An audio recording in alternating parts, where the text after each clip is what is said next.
A tight race in the NFC South may get even tighter after today. The 5-3 Atlanta Falcons look for a share of first place in the division, while the New Orleans Saints are in another need-to-win situation. And we are live from the Georgia Dome in Atlanta, Georgia. The New Orleans Saints taking on the Atlanta Falcons.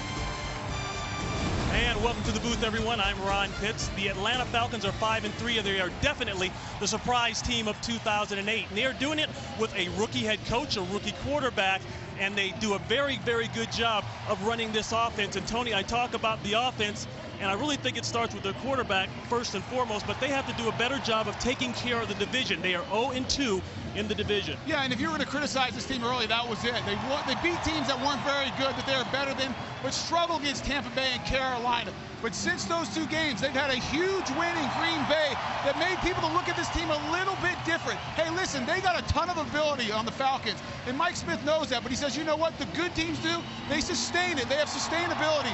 And if they want to be talked about this year as far as a playoff race, they got to start winning these division games, and that can start today. New Orleans, meanwhile, they're 4-4, maybe the best last-place team in the division that you'll see. And I think for them, like Atlanta, it starts with the quarterback, a guy who I feel is having an MVP year, and that's Drew Brees. You're not the only one. I think a lot of people feel like that about Drew Brees. And, hey, he's on pace to have a historic year, break Dan Marino's all-time passing yards record. But it's not his problem. It's the problem of the Saints and their consistency. Sean Payton's been very critical of that. They have still yet to put a two-game winning streak together this year, and for a team that had been talked about being one of the best in the NFC, that's unacceptable. If they want to change it, they got to stop turning the ball over on offense and stop giving up the big plays on defense. They're a good team, but they're going to have to prove that today. Now it's time for our Yellow Book Future Faces. Yellow Book and yellowbook.com say yellow to the future. Yeah, Cedric Ellis on the left, the big defensive tackle of the University of Southern California, learning to be a force in the middle. And then Matt Ryan, what can you say about him? But he might be the best rookie quarterback since Peyton Manning. To learn more about this week's Yellow Book Future Faces, go to foxsports.com/Yellow Book. Coming up next, kickoff, the Saints and the Falcons after these messages.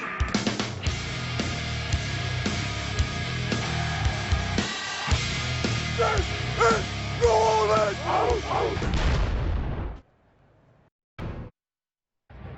Today, we take a hold of this division. Let's go, man. Today is the start of our run. Let's go, man. When I say who are we, you say Saints. When I say are we ready, you say who? Who we say? Who we say? Are we ready? Who we ready? Who we say? Who we say? Who we ready? Who we ready? We are New Orleans.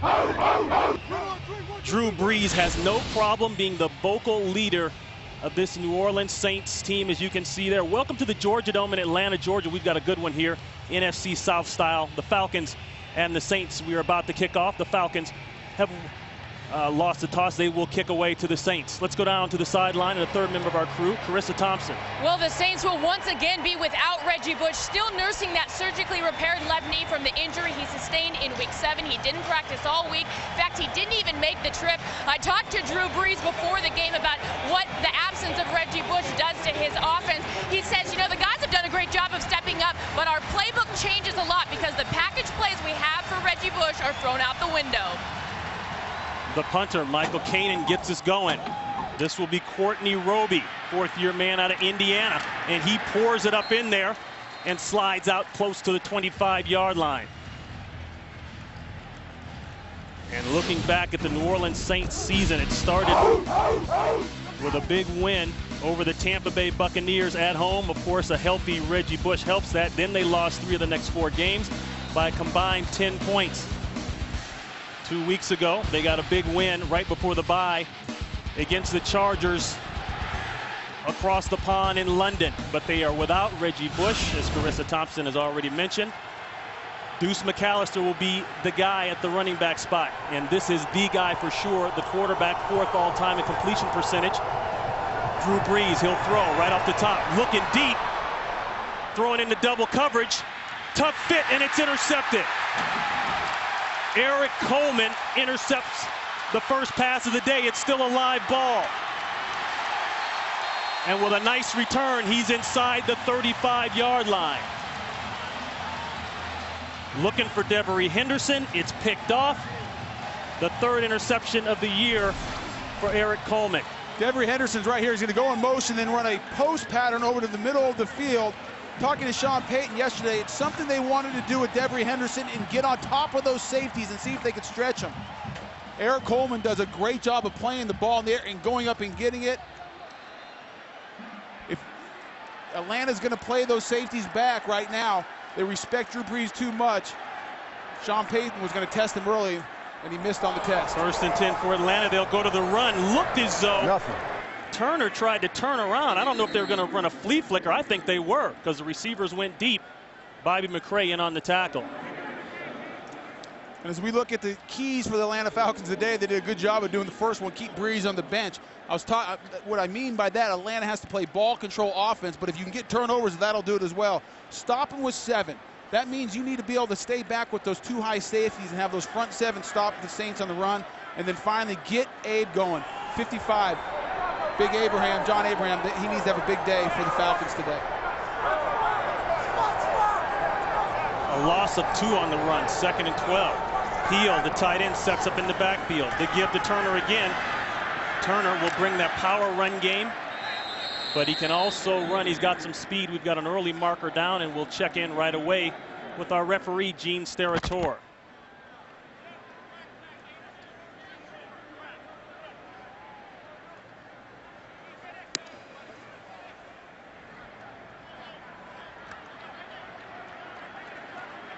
Well, since I do a good job of reading lips, that's a illegal crackback against the offense. And a look at the starting lineup for the Atlanta Falcons. Of course, Matt Ryan having a spectacular year. NFC Offensive Player of the Week this week with that great performance versus Oakland. 220 yards passing, 2 touchdowns, and a 138 quarterback rating. And then the right side of that offensive line, Harvey Dahl and Tyson Claybaugh, I think, have done a great job this year and really surprised the Atlanta Falcons coaching staff. Maybe not the most athletic offensive line, but one of the nastier ones. And they really kind of set the tone for this offense. They want to be physical. They want to run the ball. Todd Weiner will get his 4th start at left tackle, replacing Sam Baker, who's out with an injury. Ryan in trouble, has to slide out of the pocket, checks it down. That's to Michael Jenkins. Jenkins, 2 catches, 2 touchdowns last week against Oakland. The Saints defense coming in not with a great number, ranked 24th overall. But they'll bring a little bit of size up front. You'll see Cedric Ellis, that's the rookie 1st-round pick. Vilma brought down in a trade by the Jets, with the Jets this offseason. They've had some issues in the passing game. Quick snap. The out and up looking for Roddy White. It's not there. Mike McKenzie on the coverage. And if you're the Falcons, you really got to be disappointed because you feel like you stole one early from Drew Brees. Drew Brees is playing consistent. He's playing the best football from the quarterback position, and when you can get an interception on the first play of the game and a decent return, you need to make something of that. You need to get some points, even if it's just 3. You really have to, if you're the Saints on defense, you feel like you got a big win there. Falcons a loss. Michael Kanan will punt it away. Lance Moore is deep.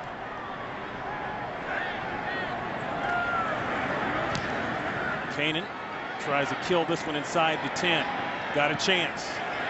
Goes sideways. And the Falcons will take that all day. Rolls dead inside the 9-yard line. Stephen Nicholas is on it. 0-0 here in the 1st. Today's game on Fox is sponsored by Southwest Airlines. Low fares, no hidden fees.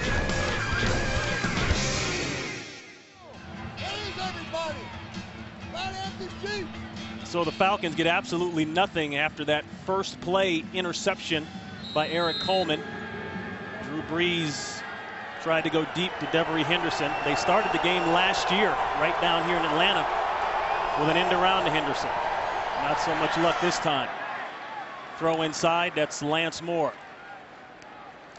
We talked about the keys for Atlanta. Now let's look at the Saints. The first one was to extinguish the burner. Michael Turner, the burner for the Falcons, is their go-to guy. When he gets off running the ball, the Falcons win. Secondly, you need to be patient. I don't think he showed a lot of patience, Sean Payton, early trying to go over the top for the big play. This Falcon defense is going to play back, only rushing 4, trying to keep everything in front of them, and finally locate number 55. You better know what John Abraham is at all times.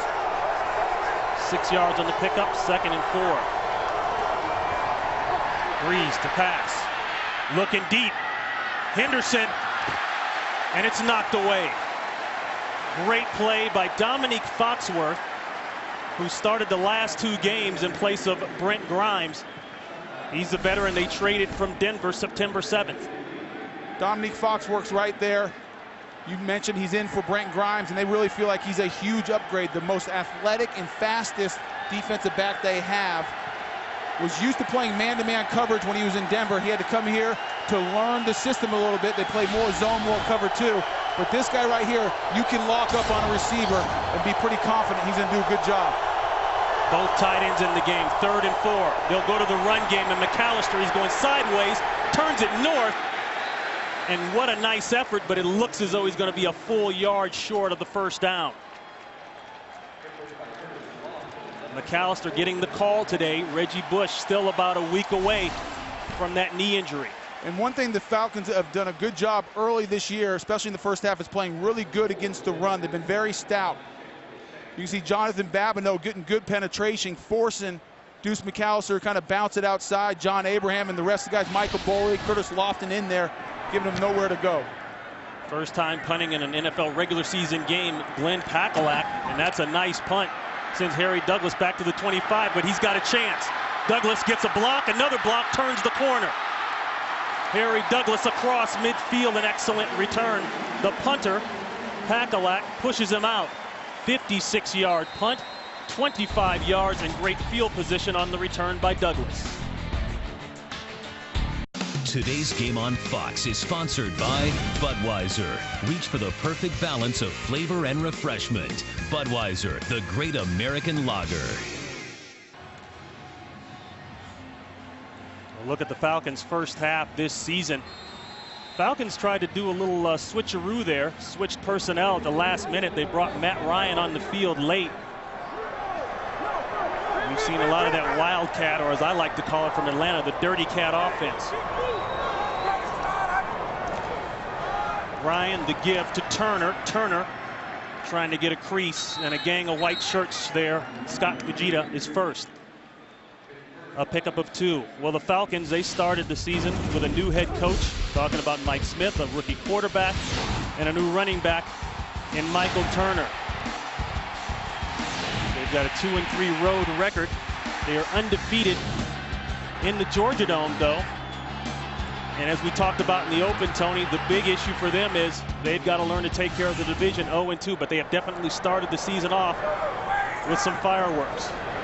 The pass by Ryan, the long out, Roddy White has it. Roddy White has been very active. He's second in the NFC in 3rd down catches, and he's the 2nd leading receiver in the NFC.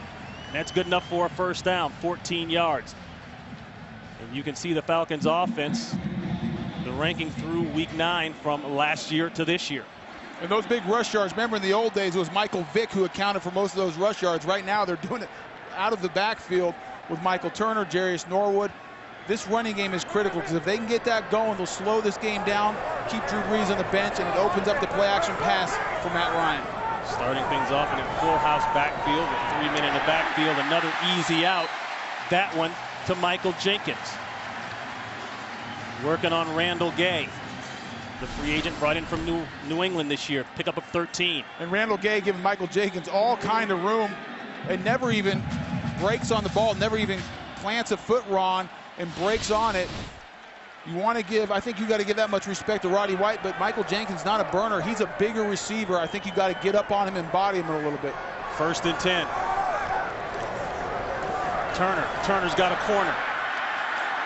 Turns it, picks up a couple. Gay pushes him out of bounds. You know, we saw that, excuse me, Ron, I'm sorry. So we saw that statistic earlier, the graphic where how well they've played in the first half, and that's really important if you're Atlanta, because what that allows them to do is to stick to that run game. And their losses where they've struggled, they've gotten behind and had to really put the whole game plan on the shoulders of the rookie quarterback, Matt Ryan, and that's not where they're at their best. When they can keep that balance, get a lead, and then really try to wear people out with the big back. 2nd and 5. 2 tight ends in the game for Atlanta. Pass. Roddy White. White has it. Touchdown, Atlanta.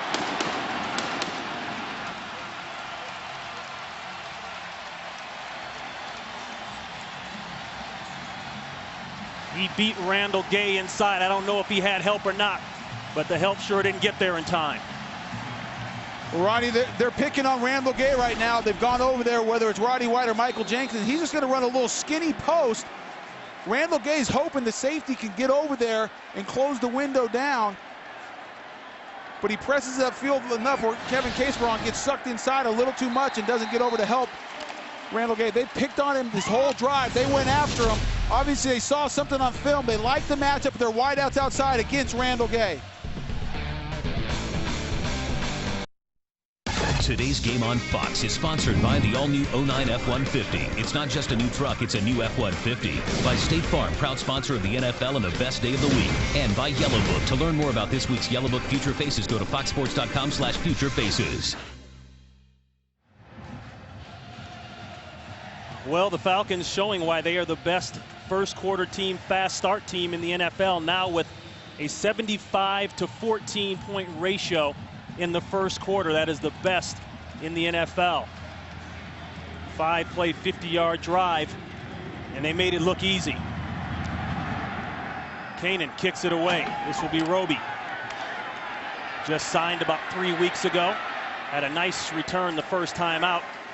Doesn't quite get as far, maybe, to about the 23-yard line. The Falcons come out slinging. Don't call him a rookie quarterback. Matt Ryan lighting it up.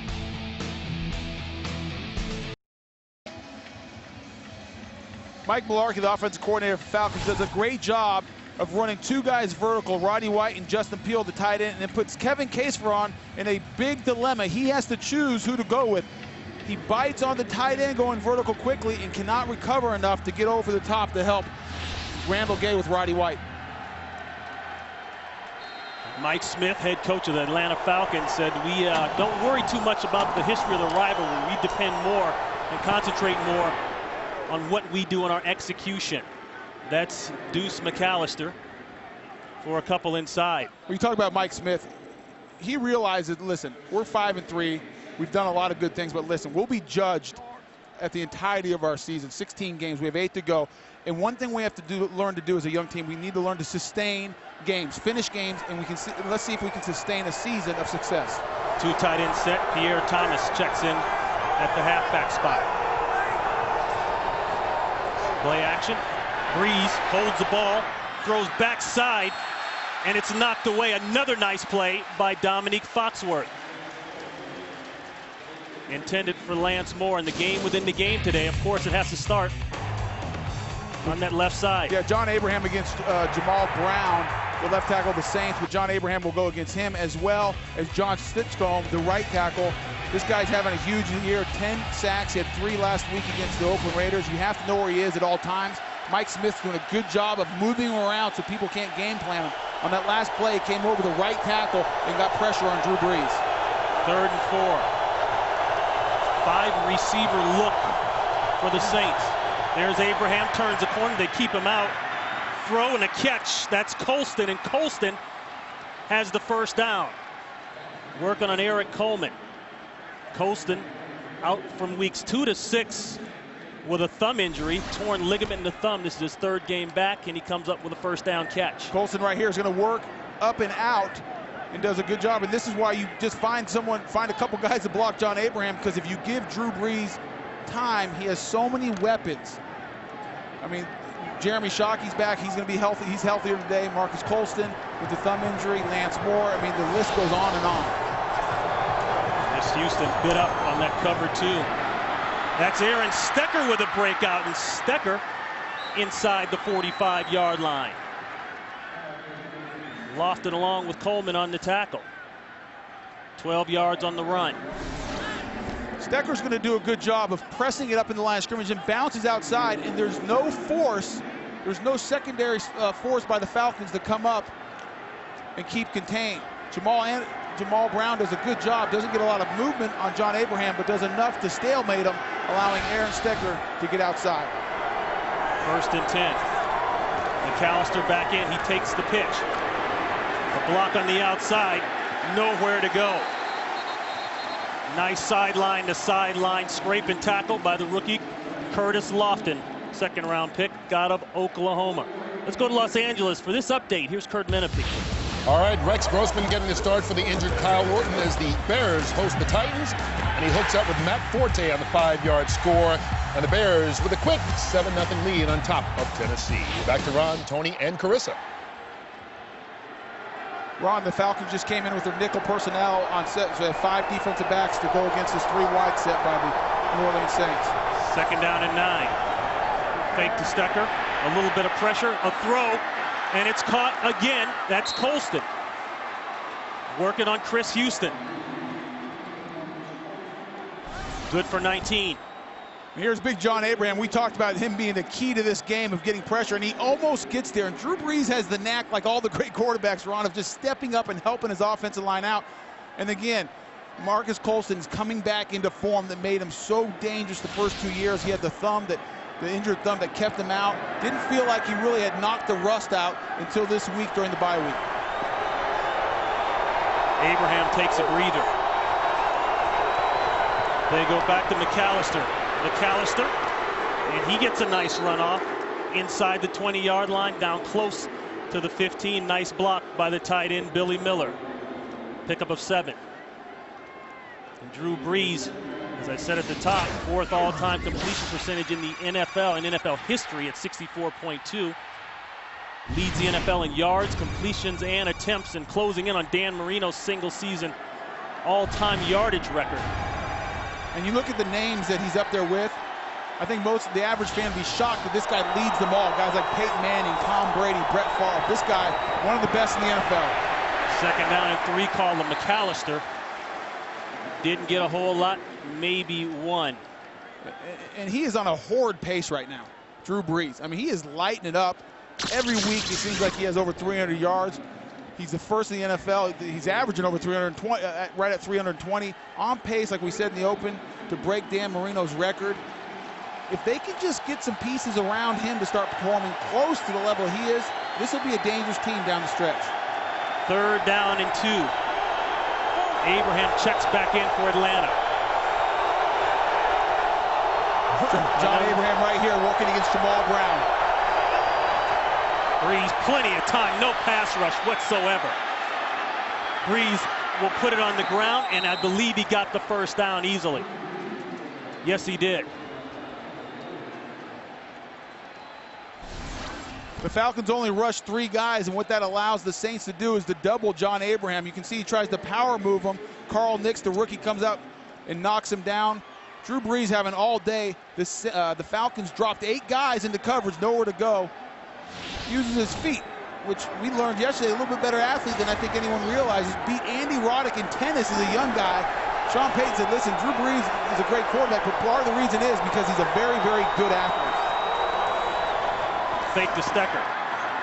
Looking inside, nearly caught, but knocked away at the last moment. Dominique Foxworth, boy, he's made a bunch of plays already.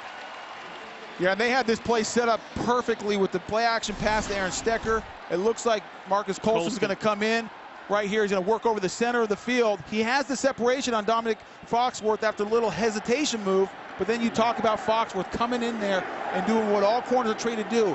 If you're going to come a little late, chop down with that offhand, try and knock the ball out. Yeah, Colston, I've seen him make that catch.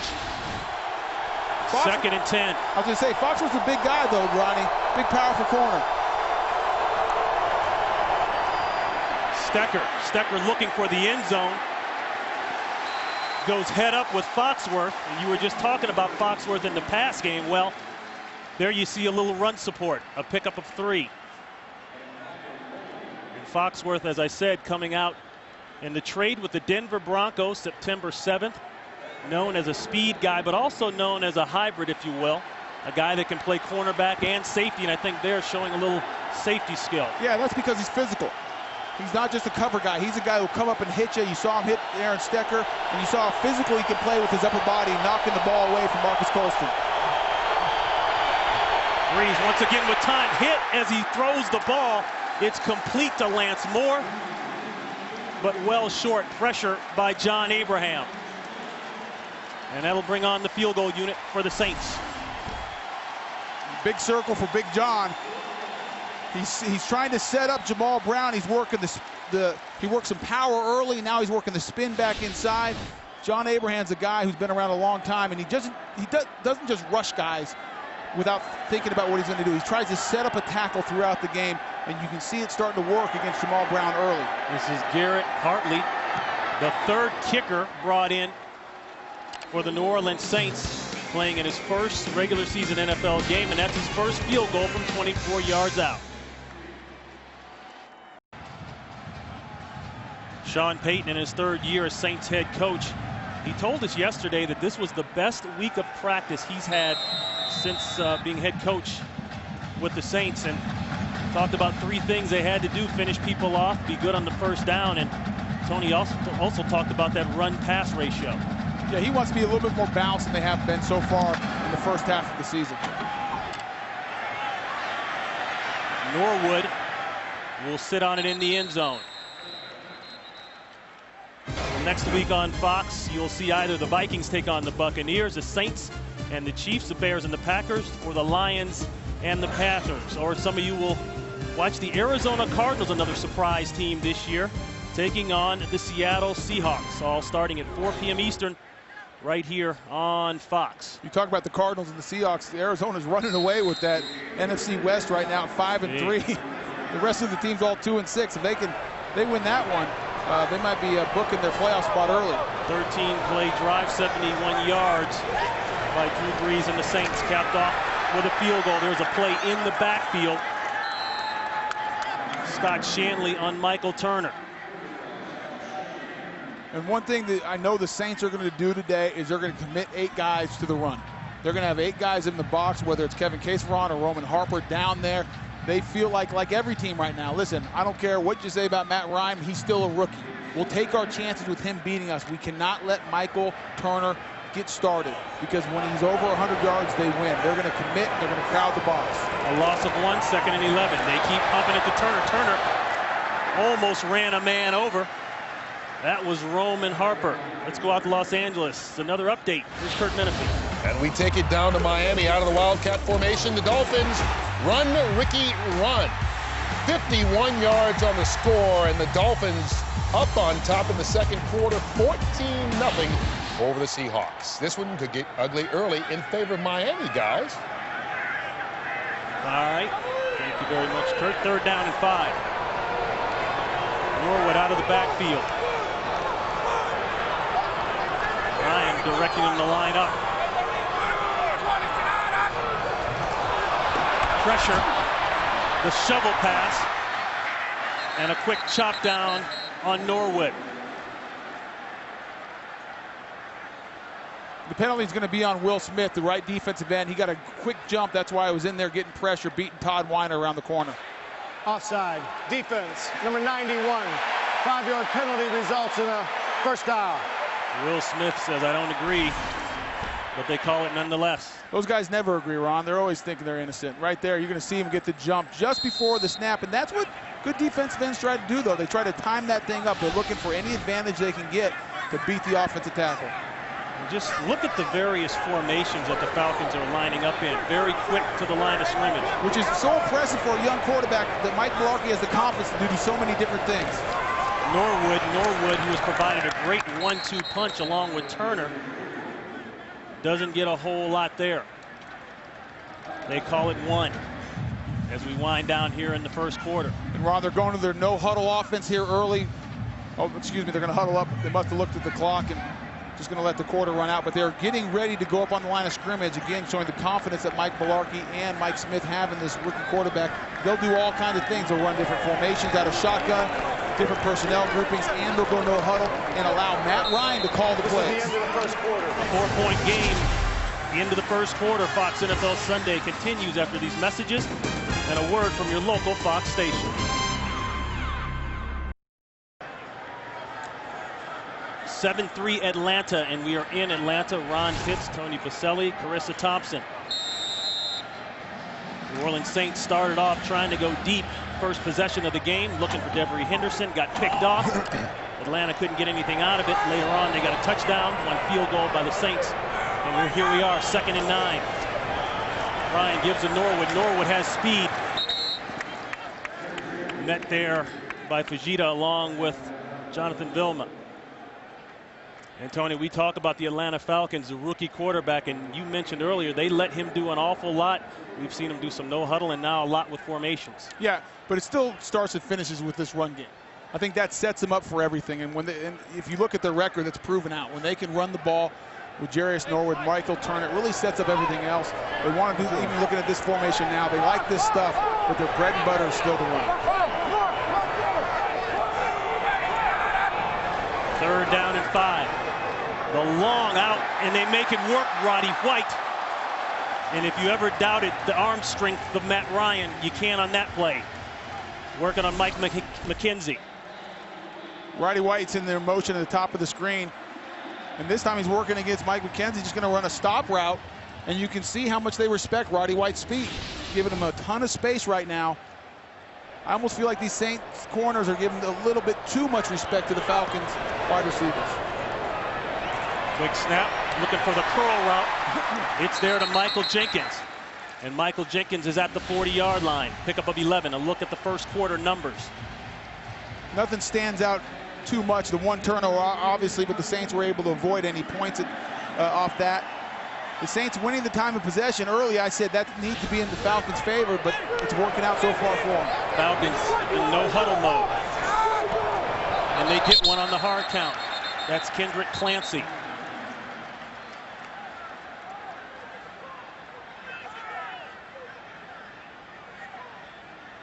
Encroachment, defense, number 71, 5-yard penalty, 1st down. Last week, the Falcons had no problem dusting off the embarrassing Oakland Raiders out in Oakland, 24-zip. 252 yards rushing, and get this, the Falcons held the ball for 45 minutes and 15 seconds. 1st and 5 after the penalty. Yeah, but we watched that film, Ron. Don't you have to almost throw that game out against the Raiders? I mean, it almost looked like the Raiders weren't even trying in the second half. Well, it's not the first time they've looked like that this year. Turner can't avoid one in the backfield. Nice play there by Bobby McCray, the free agent from Jacksonville. He replaces Charles Grant, who was put on the injured reserve list on this past Monday. Bobby McCray right here is not as physical as Charles Grant, but watch how elusive he is. He does not want to allow the Falcons tackles to get his hands on. That's Tyson Clabo. You can see almost using a pass rush move against the run to get the edge and get the tackle in the backfield. Atlanta stays in their no huddle. Which way you down? Mike Malarkey allows Matt Ryan to change the play at the line of scrimmage. Going deep for Jenkins. Got Jenkins. Can he get into the end zone? Just short. They mark it at the 2. Working on Aaron Glenn. 33 yards. And a 1st. Right now, Matt Ryan's playing pitch and catch with these wide receivers. It's almost too easy. This time it's good coverage by Aaron Glenn. But Aaron Glenn just... The size differential is huge advantage for Michael Jenkins and the Falcons. And you can see right here, Roddy White, the smallest guy at 6 foot. You don't hear that very often when you're talking about wide receivers. And 5'10" is the average height for the Saints. You can see the advantage right there for the Falcons. Turner looking for the end zone, and he gets it easily. Touchdown, Atlanta.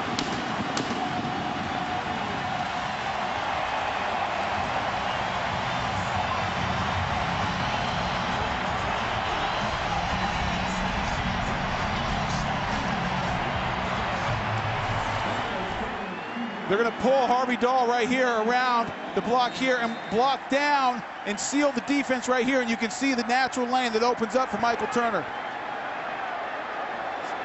And when you're on the goal line, it doesn't have to be a huge lane, just a glimpse of air, a glimpse of space. The running back's going to score. Matt Ryan, 7 of 8 for 100 yards. More points for the Falcons. Today's game on Fox is sponsored by Lexus and their pursuit of perfection. By Frost Brewed Coors Light. When the mountains turn blue, your beer is as cold as the Rockies. And by Citizen Echo Drive. Fueled by light, it never needs a battery. Boy, and it just seems like the New Orleans Saints, as you look at the scoring drive there, can't stop the Atlanta Falcons from running it or throwing it. Well, the problem is the secondary. The corners of the Saints have to come up and challenge these Falcons receivers. Right now, it's too easy. They're playing way too far off. They can throw anything underneath. Maybe squeezes out to the 24-yard line. Michael Jenkins having their way, and the Falcons having their way with the Saints defense.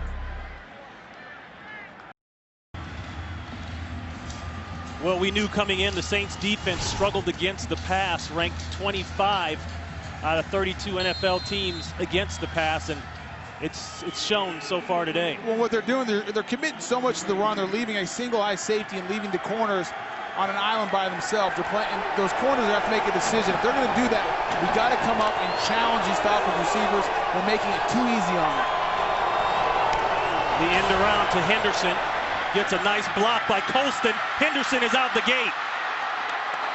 Devery Henderson, known for his speed. Fifth-year man out of LSU, rips off one for 30 yards. Devery Henderson's going to come around, and he is the speedster for the Saints and gets outside. And then that's when you start, if you're Mike Smith, start holding your breath, because if he gets in the open, there's not anybody on the field who's going to catch him. They were lucky to have the angle. As you know, as a defensive back, a speed guy like that, you better get on a good angle to cut him off. Ball across midfield. Pierre Thomas at the halfback spot. Thomas keeps his feet moving. Pierre Thomas inside the 40-yard line. Tackle by Jason Jefferson. Let's go down to Carissa Thompson. Well, the offense trying to get it done here, but clearly a breakdown in communication on the defensive end. Tony, you mentioned the problems in the secondary for the Saints. Mike McKenzie screaming at his teammates, specifically Roman Harper. Lots of tension over here for the Saints as they're down early. Yeah, that will happen from time to time down there. Those corners don't like being hung out to dry. Yeah. If they're supposed to be safety help, well, they want Roman Harper to come up and give safety help. Either that or get a pass rush going, one or the other. Meanwhile, Saints offense answering. Second down and 2. Throw inside, complete. That's Lance Moore. And Lance Moore, a guy who is starting to show up quite a bit for this offense. In fact, what did Drew Brees call him yesterday? I was shocked. The best player that no one's really ever heard of. And who did he compare him to? That's what shocked me. Marvin Harrison. Yeah, I mean, that's pretty elite company that Lance Moore is joining there. Marvin Harrison, one of the best all time. But he says he has that type of route running and understanding of the game. Great hands, he's explosive. Lance Moore has been a very nice surprise. I think everyone outside he's a surprise to, but a great contributor for the Saints. Special teams player, first couple years, on and off the practice squad, now getting a shot. Into big Grady Jackson, and I say big, I do mean big. The flip chart has him listed at 345, but you might want to tack on a few. Yeah, Grady Jackson right here, they're going to come back and try to seal him, and he just takes the seal block and throws it out of the way. And then Pierre Thomas, when you see Grady Jackson in the hole, go somewhere else, because you're not going to break that tackle. If you can see anywhere else. Definitely what you want at that nose tackle run stopping spot. This is a 3rd and 2. Stecker in the backfield with Brees. Pressure. Brees goes down. There's the man, John Abraham. Second in the NFL in sacks coming into today's game. That's sack number 11 for him. And he was excited when we talked to him about this game. He felt like he could get something going. Does a great job of the speed move, and that speed move, Ron, was set up with the power, because he powered Jamal Brown early, forcing Jamal Brown to respect that. He couldn't just back up off the ball to take away the speed. John Abraham's a guy who can do both. That's why he has now 11 sacks, and he's been pressuring him early quite often. 44 yards out now for Hartley. He's already got one today. This one looks like it's pushing. Will it get in? Just got in. So, the brand new kicker, kicking in his first NFL game, packs on 3 more for the Saints. Today's game on Fox is sponsored by Burger King. Have it your way. John Abraham, as billed, leads all NFL defensive linemen in sacks. The guy leading the league as a linebacker, that's Joey Porter.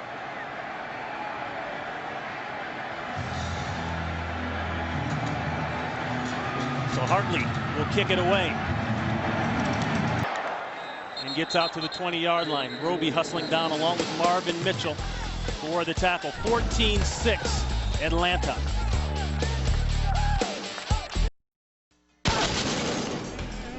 We talked about the game within the game, and it's about that man, John Abraham. Yeah, for the Saints, one of the keys was to locate number 55 at all times, and for the Falcons was to get Abe going. Well, right now, the Falcons are winning that key because John Abraham is a force to be reckoned with. He's very disruptive. When he is single blocked so far, he's getting pressure on the quarterback, and you can see where he's lining up. Most of his work is done on the right, from the right defensive end at this point. Norwood looking to bounce it outside. He turns the corner. Roddy White blocking or maybe holding. I'm not sure what they want to call it. They didn't call it, but it ends up being a decent run, a very nice run for Jarius Norwood, 8 yards. Now, wait a second, Ronnie. You know it's never holding if the yellow flag does not come out. I don't care if he tackles the guy. I thought that was a perfect block by Roddy White. He did an excellent job. That's what receivers are supposed to do. That's why you get big runs. And I don't want to hear any holding calls up here unless I see a yellow flag. You didn't play left tackle, did you? Maybe. Okay. Ryan doesn't care because he's got a 158 quarterback rating. That is a perfect rating thus far. He's got the crosser. Doesn't go to that one. Goes to Roddy White instead. And they continue to pitch and catch and go down the field, working on Mike McKenzie. Another first down. And you said he had the crosser. Right now he has everything. I mean, there are more guys running open in the secondary. He can pick and choose. With that, he's getting time, a little bootleg after the run fake, and Roddy White works up the field on a deep out. Coming underneath was Michael Jenkins, and he could have picked and chose who he wanted.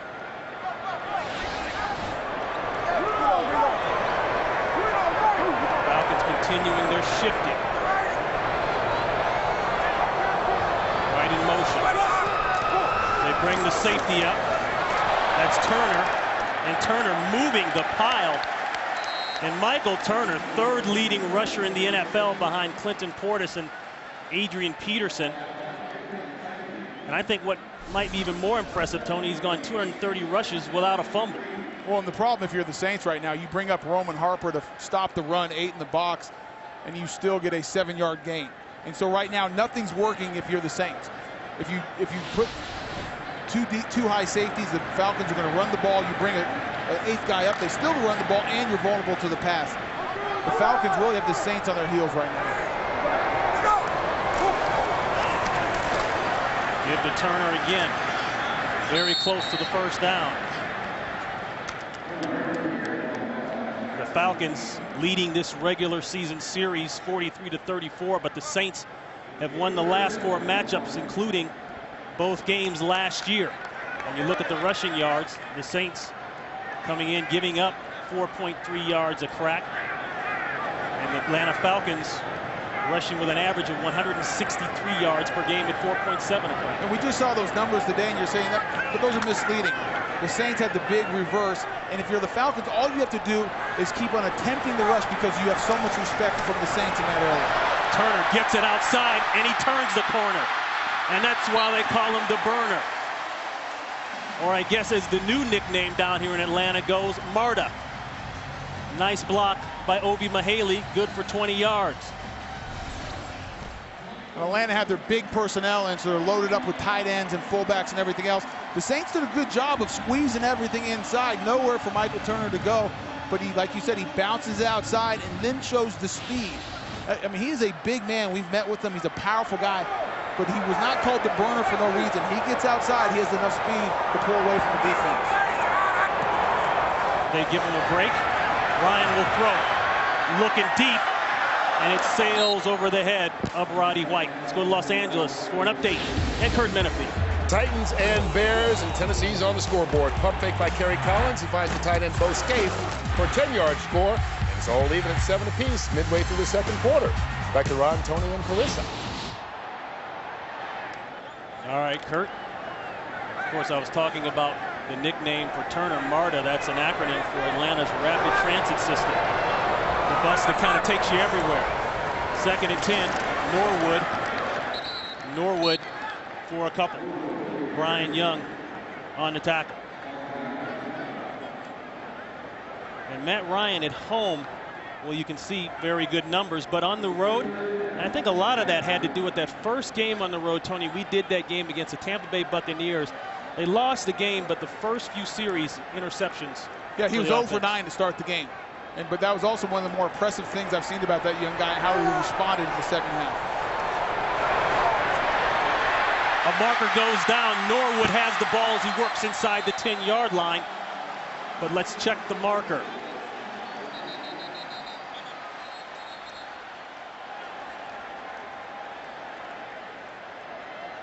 Atlanta pointing to New Orleans, but let's wait for Gene Steratore. Illegal contact, defense, number 43. Penalty is declined, is on the play. First down. That's on Kevin Kaysbaharn.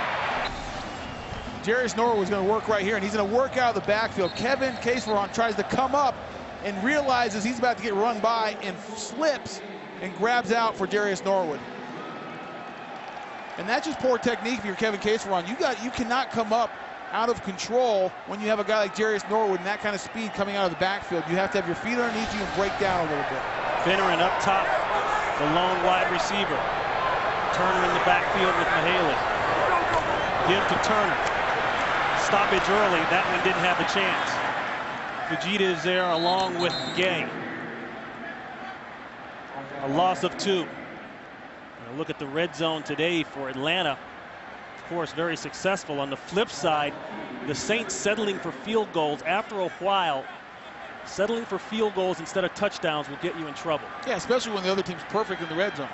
I mean, that's a recipe for disaster. That's not how you win in this league. You have to score 7 when you get down here. You can't come down there and continue to count on your field goal to keep you in the field goal kicker to keep you in the game. Roddy White up top. 2 tight ends in the game. Quick throw for Brian Finneran. Finneran is out of bounds inside the 5-yard line. Scott Shanley on the coverage. And what Mike Mularkey did there, they had the 2 tight end set and put Brian Finneran in the wing back, forcing the Saints to come in with their big personnel, multiple linebackers, and got the matchup of Finneran, who's a wide receiver, Brian Finneran, against Scott Shanley. And that's a matchup here with the Falcons you really like. And Matt Ryan, as a rookie, continues to operate the offense Trips over there in a highly efficient manner. No one in the backfield. A little rollout, quick throw, knocked away. Nice play by Gay. Trying to go to Roddy White, and that'll bring on the field goal unit for Atlanta. I've seen 3-man bunch before, but that might be the biggest bunch. 4 guys all over there, and what you're trying to do there is to create matchup problems, especially if they're in man. You can rub people off. It looked like the Saints were more of a zone coverage and did a good job of defending it. This is Jason Elam from 22 yards out. He's been very solid this year. 17 of 19 in the field goal department. Should be a chip shot, and it is. Atlanta continues to add to the lead, 17-6. Well, this January, Fox once again brings you the greatest week in college football, beginning with the FedEx Orange Bowl, the Allstate Sugar Bowl, the Tostitos Fiesta Bowl, and the FedEx BCS National Championship game.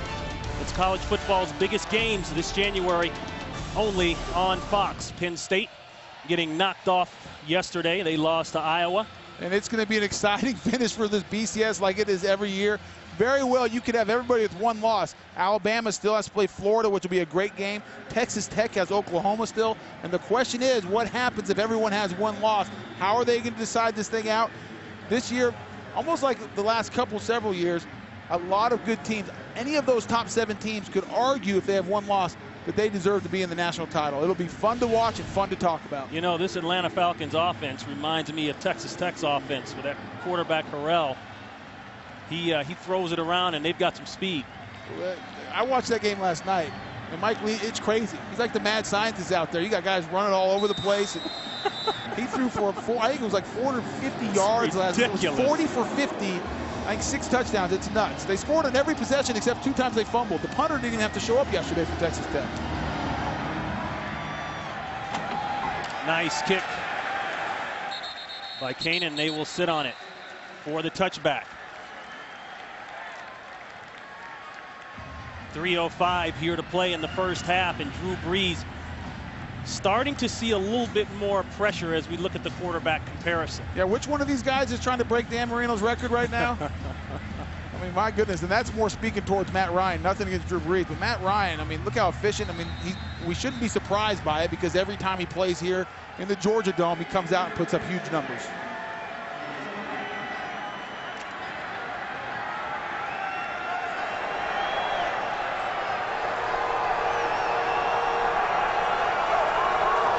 First and 10, gun formation.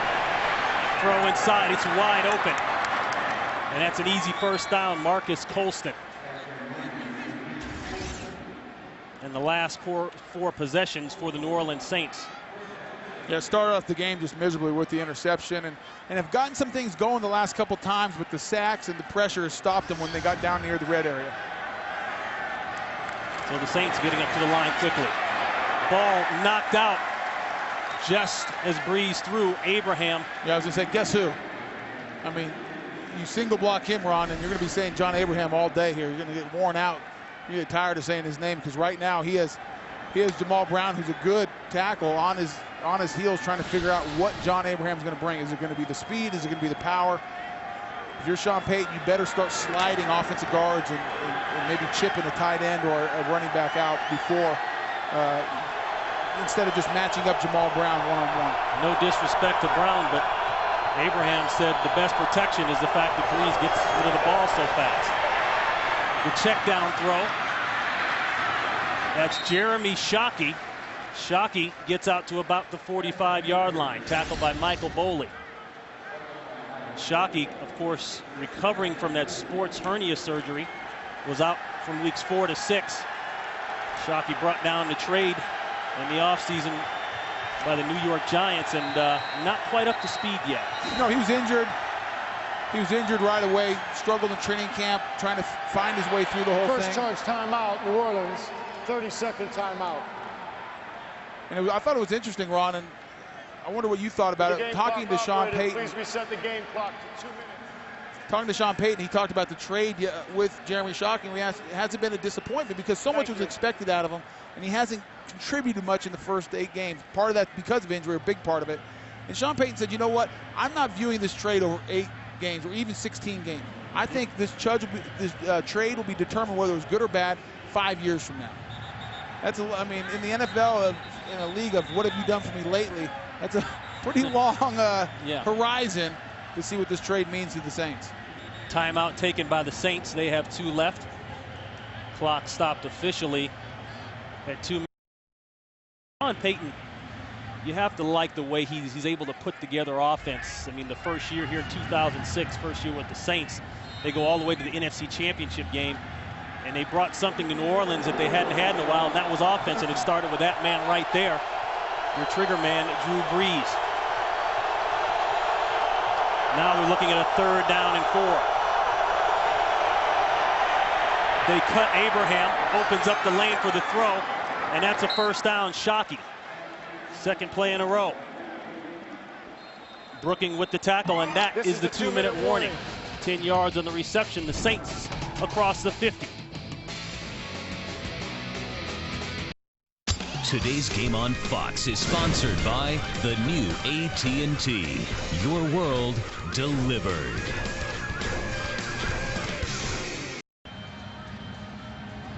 You're not able to see it on camera all the time, but both coaches starting to play games with their substitution and their personnel. Yeah, really changing things up on that last play. Sean Payton with the 2 tights, forcing regular defensive personnel for the Falcons and got the matchup on the linebacker they wanted. And Brees starting to heat up. 8 of his last 10 for 91. That's a first down, and he brought the heater, but a marker's down in the backfield going against the Saints. Most likely a hold. Offense, number 68.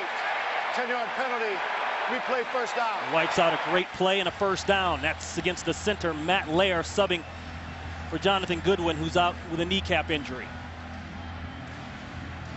Matt Lair working against Kendall Moorhead. And Kendall gets his rip move, forcing, and you can see Matt Lair, anytime you turn him a little bit, that's a tough Tony, call. I'll give you that one. It is a tough call, but a lot of times you have to remember what the official sees, and if he's on the other side, all he sees is Kendall Moorhead's shoulders being turned, so sometimes you get a hold when there's not one. The draw to Stecker. Stecker met head-on with Lawyer Malloy. A pickup of 5. In the middle, 44. Second timeout called by New Orleans. Yeah, I was going to say they had a minute and 44. They had 2 timeouts, now 1 remaining. Plenty of time. I mean, you're right at midfield, and with Drew Brees back there, you know, working the sidelines and working with the receivers, time should not be an issue. Don't forget the Visa halftime report coming your way with Kurt, Terry, Howie, Michael, and Jimmy. They'll have the latest scores and highlights from around the league, plus the Fox Sports ticker with the up to the second stats. I love Terry Bradshaw's predictions inside Terry's head, and I'm glad that he went ahead and he brought that proclamation about, hey, there's not a lot in there. Well, he invited everyone to come in there because he said there's plenty of room. That was not us, Terry, that you said it about yourself. But dead on with what he said about Matt Ryan and the Rookie of the Year.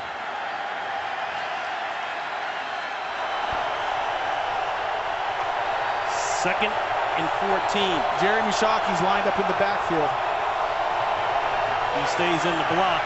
No place for Brees to throw the ball. Finally chucks it. Is he in? Yes. Lance Moore with a great catch. And that was one of the things that Drew Brees said he liked about Moore. Like Marvin Harrison, could catch the ball 15 yards on a first. Jeremy Shockey right there. It says something about the respect they have for John Abraham when your best receiving tight end is called in to stay in and block to ensure time for Drew Brees. Play is stopped. This may be reviewed. Play is under review. This review is coming from the booth. Under 2 minutes. It can only come from upstairs. We will check on the reception or no reception by Lance Moore when we come back.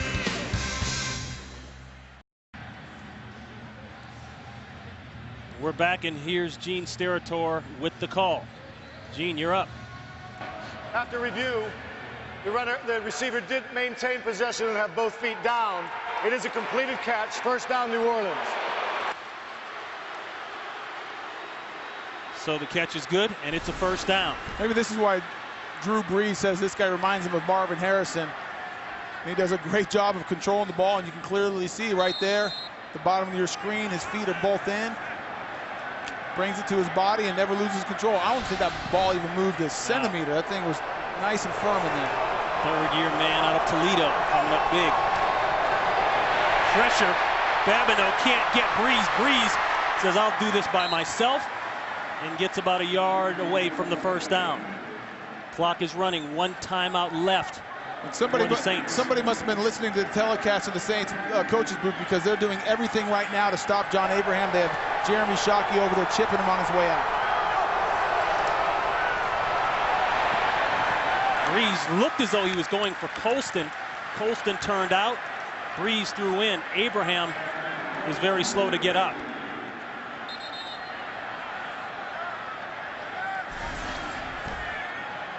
John Abraham right here. This time they decide not to double him, and Abraham gets the corner right away. And the Saints are fortunate that they did not get a holding call on Jamel Brown, because he had the horse collar right around his neck.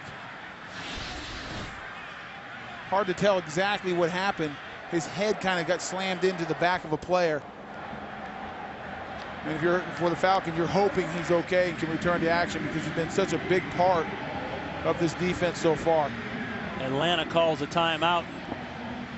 Talking to Sean Payton last night, he said, we can't let 55 dictate this game. Well, he has early. And that you can see the change of strategy, saying, listen, what we're doing is not enough. We can't just slide a offensive guard there. He's not getting there quick enough at times, or they're forcing one-on-one matches between Jamal Brown and John Abraham. So this time we're going to bring Jeremy Shockey over there and at least chip on the way out, or even keep him in the whole time to double John Abraham. Tony, as a former left tackle, is that an embarrassment for you? Hated it. I hated it because, listen. Because they're saying, hey, we need to give you help. Yeah, we're all proud men out there, and we're all competitors, and at the end, you want to be able to take care of your own business and win that one-on-one battle. But at the same time, you know, pride comes before the fall. You don't want to be stupid as an offensive tackle and put your ego up there and hurt your team. And so you got to be smart. You got to humble yourself and say, listen, I'm struggling today right now against a very good player. Hey, help me out a little bit. The good news there for Atlanta fans, Abraham walks off the field under his own power. And now if you're Sean Payton, that can change up a little bit what you do. You don't have to leave Jeremy Shockey in there to help out. Put another receiver in the pattern.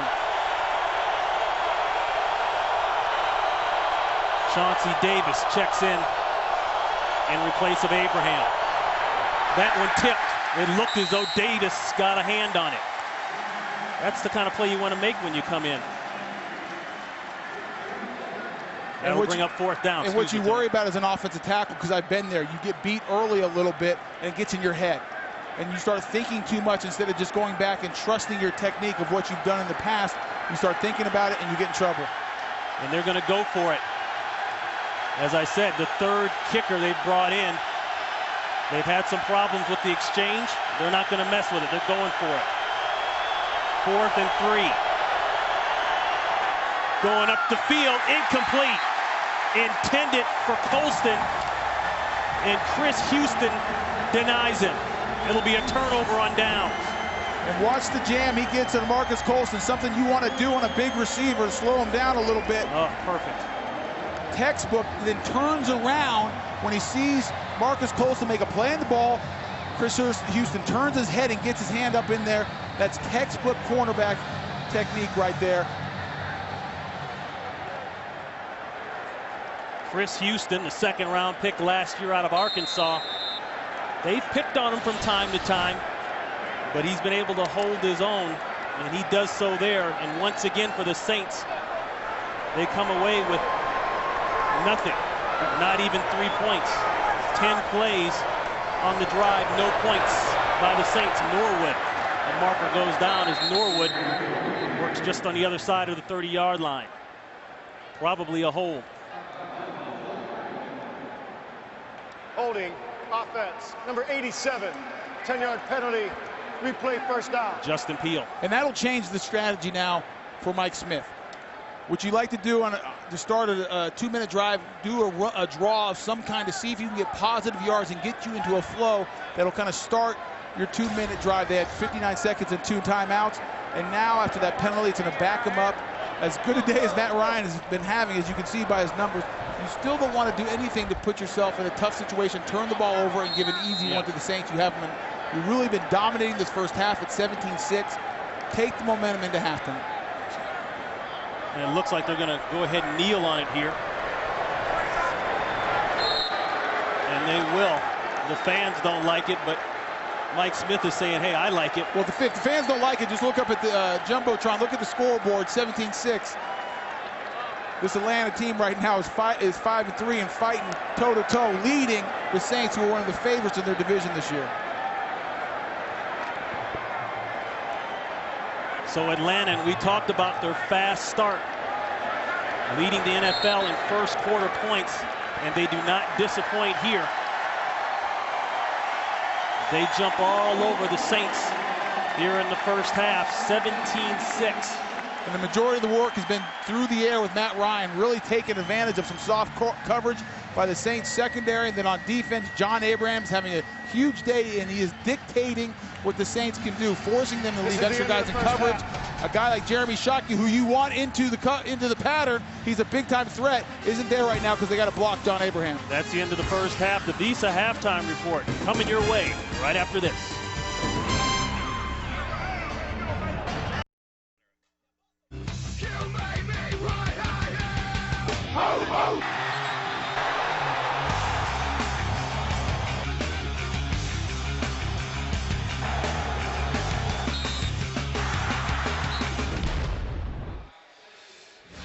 We get ready to start the second half here in Atlanta, 17-6, all about the Falcons. I don't know if the score is quite as indicative of what it's felt like and looked like offensively. Atlanta has been able to have their way with the Saints secondary. They have, and also the big difference after that is what they've done in the red area. The Saints have not been able to get in the end zone, forced to kick field goals. Just conversely, 2 out of 3 times the Falcons punch it in. That's the big difference. But you're right, it's the Saints secondary that's going to have to make a decision. Are we going to come up and challenge these Falcon wide receivers? Because right now, they're not, and they're getting it handed to them a little bit. Matt Ryan, meanwhile, he has just been about perfect 10 of 13 for 145 yards and 1 touchdown. And at times, it's almost looked like a passing drill down there. Yeah, I was going to say, and those numbers are easier to put up when guys are running wide open. The kick, this will be Norwood. Norwood using the speed to just outflank the Saints defenders and takes the kicker head on. And believe me, the kicker knows it. He gets to the other side of the 50-yard line. A great return by Jarius Norwood. And once again, Tony, more big plays by the Atlanta Falcons. This time, special teams, Norwood. Yeah, and if you're the Saints, that's not how you wanted to start the second half. You needed a big play from your special teams, then your defense to feed off that. Try to get some momentum, because right now, everything's going the Falcons' way. They have had no success of slowing down Matt Ryan in this passing offense. In great field position now for Ryan. Ball at the 44-yard line of the New Orleans Saints.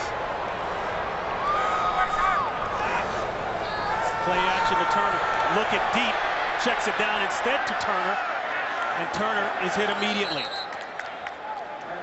Fujita on the tackle. Let's go down to Carissa Thompson.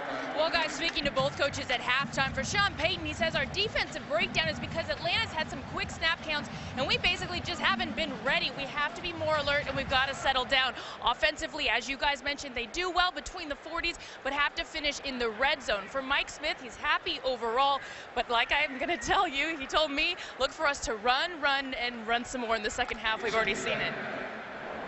And just on the heels of that, I already mentioned the great time of possession they had in that win over the Raiders last week. They're doing it again here. And around to Roddy White. White trying to get out of bounds, does get out of bounds, but a great block on the perimeter. A pickup of 2. Michael Jenkins is going to come in and run a crack-back block on Kevin Gaithron, and he is not even aware that Michael Jenkins is coming down. I believe that was Randall Gay outside, and he's got to be screaming at Kevin Gay, crack, crack, crack, so Kevin Gaithron can get his head on a swivel and protect himself. 3rd down and 8.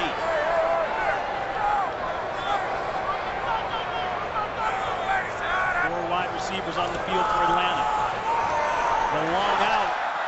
Ooh, dangerous pass intended for Finner, and Aaron Glenn squatted on it and looked as though he's going to pick it off. Here's a look at the first half numbers. And it's the passing yards by the Falcons that stands out. Good enough rushing yards, 55 yards. Not the leading rushing team that they came in with, but 145 yards, and it's the secondary of the Saints that is the story so far. Everything else is fairly even. Kanan will punt it away to Lance Moore. Moore at the 10-yard line. Calls for the fair catch at about the 9. Drew Brees and the Saints offense when we come back. Today's game on Fox is sponsored by Southwest Airlines. Low fares, no hidden fees. By Visa. No matter how you celebrate game day, Visa is the way to go. By the new Hyundai Genesis. It all starts with this. And by FedEx, your ultimate NFL air and ground player.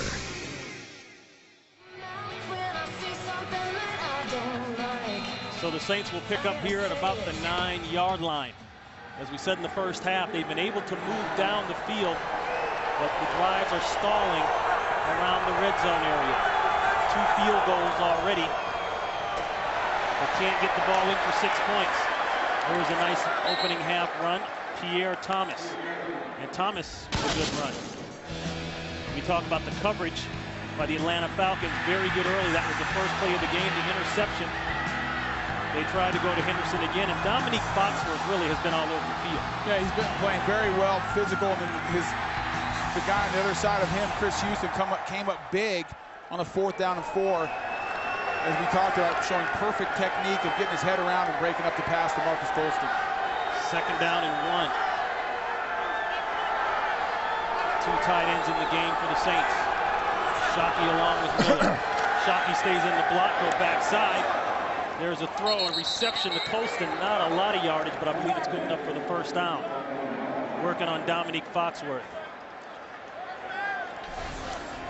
This is going to be something to watch. We see John Abraham right here, and you said Jeremy Shockey stays in, but they're in a zone blitz.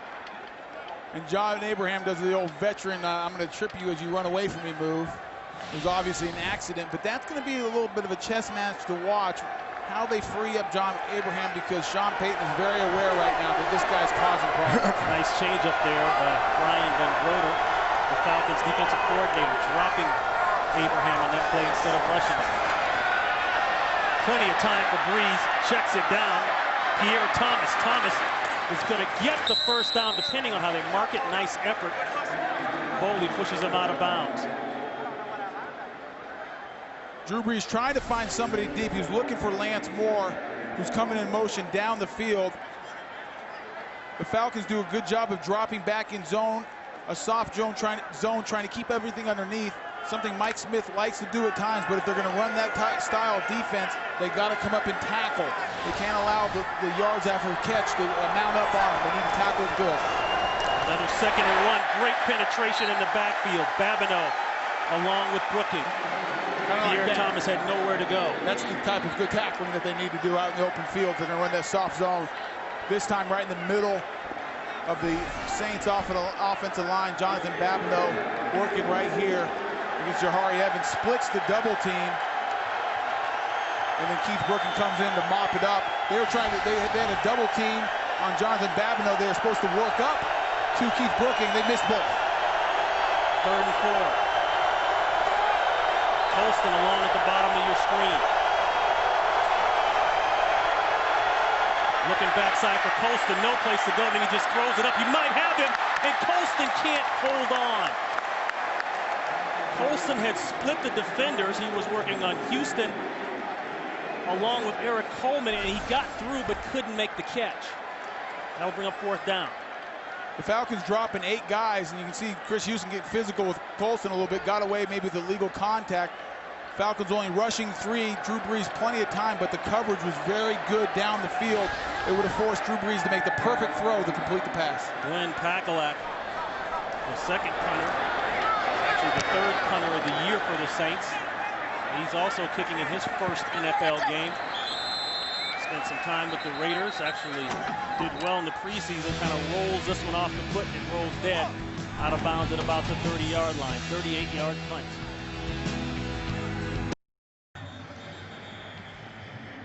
A look at the Atlanta Falcons team leaders, and of course it starts and it probably finishes with what your quarterback does, and thus far the rookie quarterback Matt Ryan has done well.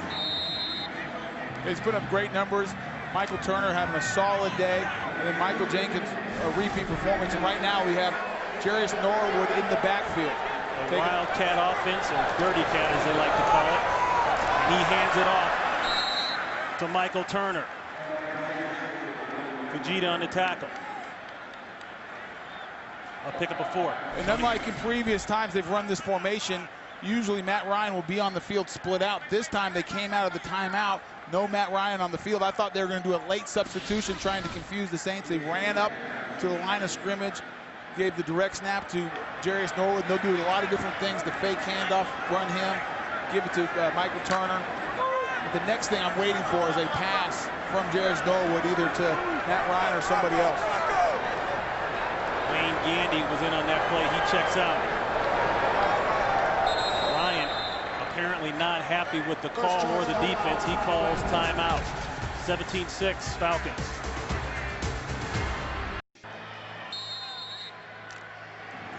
A look at Matt Ryan's numbers. A quick change at the left tackle spot. Todd Weiner out, Wayne Gandy in his place. 2nd down and 6. Turner, about a yard or so shy of the first down. He picked up 5. Matt Ryan came out firing, and he put up great big numbers in the first half. That was you do that into such a small window. That first one to Roddy White, and then the one to Jenkins, was just Jenkins out bustling Aaron Glenn. Jarius Norwood working out of the backfield to set up another score. Matt Ryan, I mean, you almost have to pinch yourself and remind yourself that this is a rookie playing at this level. Yep. 3rd down and short. Haley in motion. Turner going straight ahead. I'm not sure he got it. It depends on the mark. Justin Peele was the lead blocker. And Ron, watch the block of Obi Haley. He's going to come in motion and watch the lead block right on Scott Shanley. And he's going to finish, and he gets some help. He gets run into the back by Michael Turner, but that's what a good fullback does. Never stops his feet, and that's probably going to be the difference. And that was the difference of whether you get a first down or not. Offensive linemen are taught all the time, never stop your feet. And Sean Payton isn't quite so sure. He's going to challenge the spot on the field. But that's what you do. You never quit. You never stop your feet. The spot on the previous play as it relates to a first down. Timeout. And Gene Steratore dead on. You can challenge that only as it relates to something like a first down.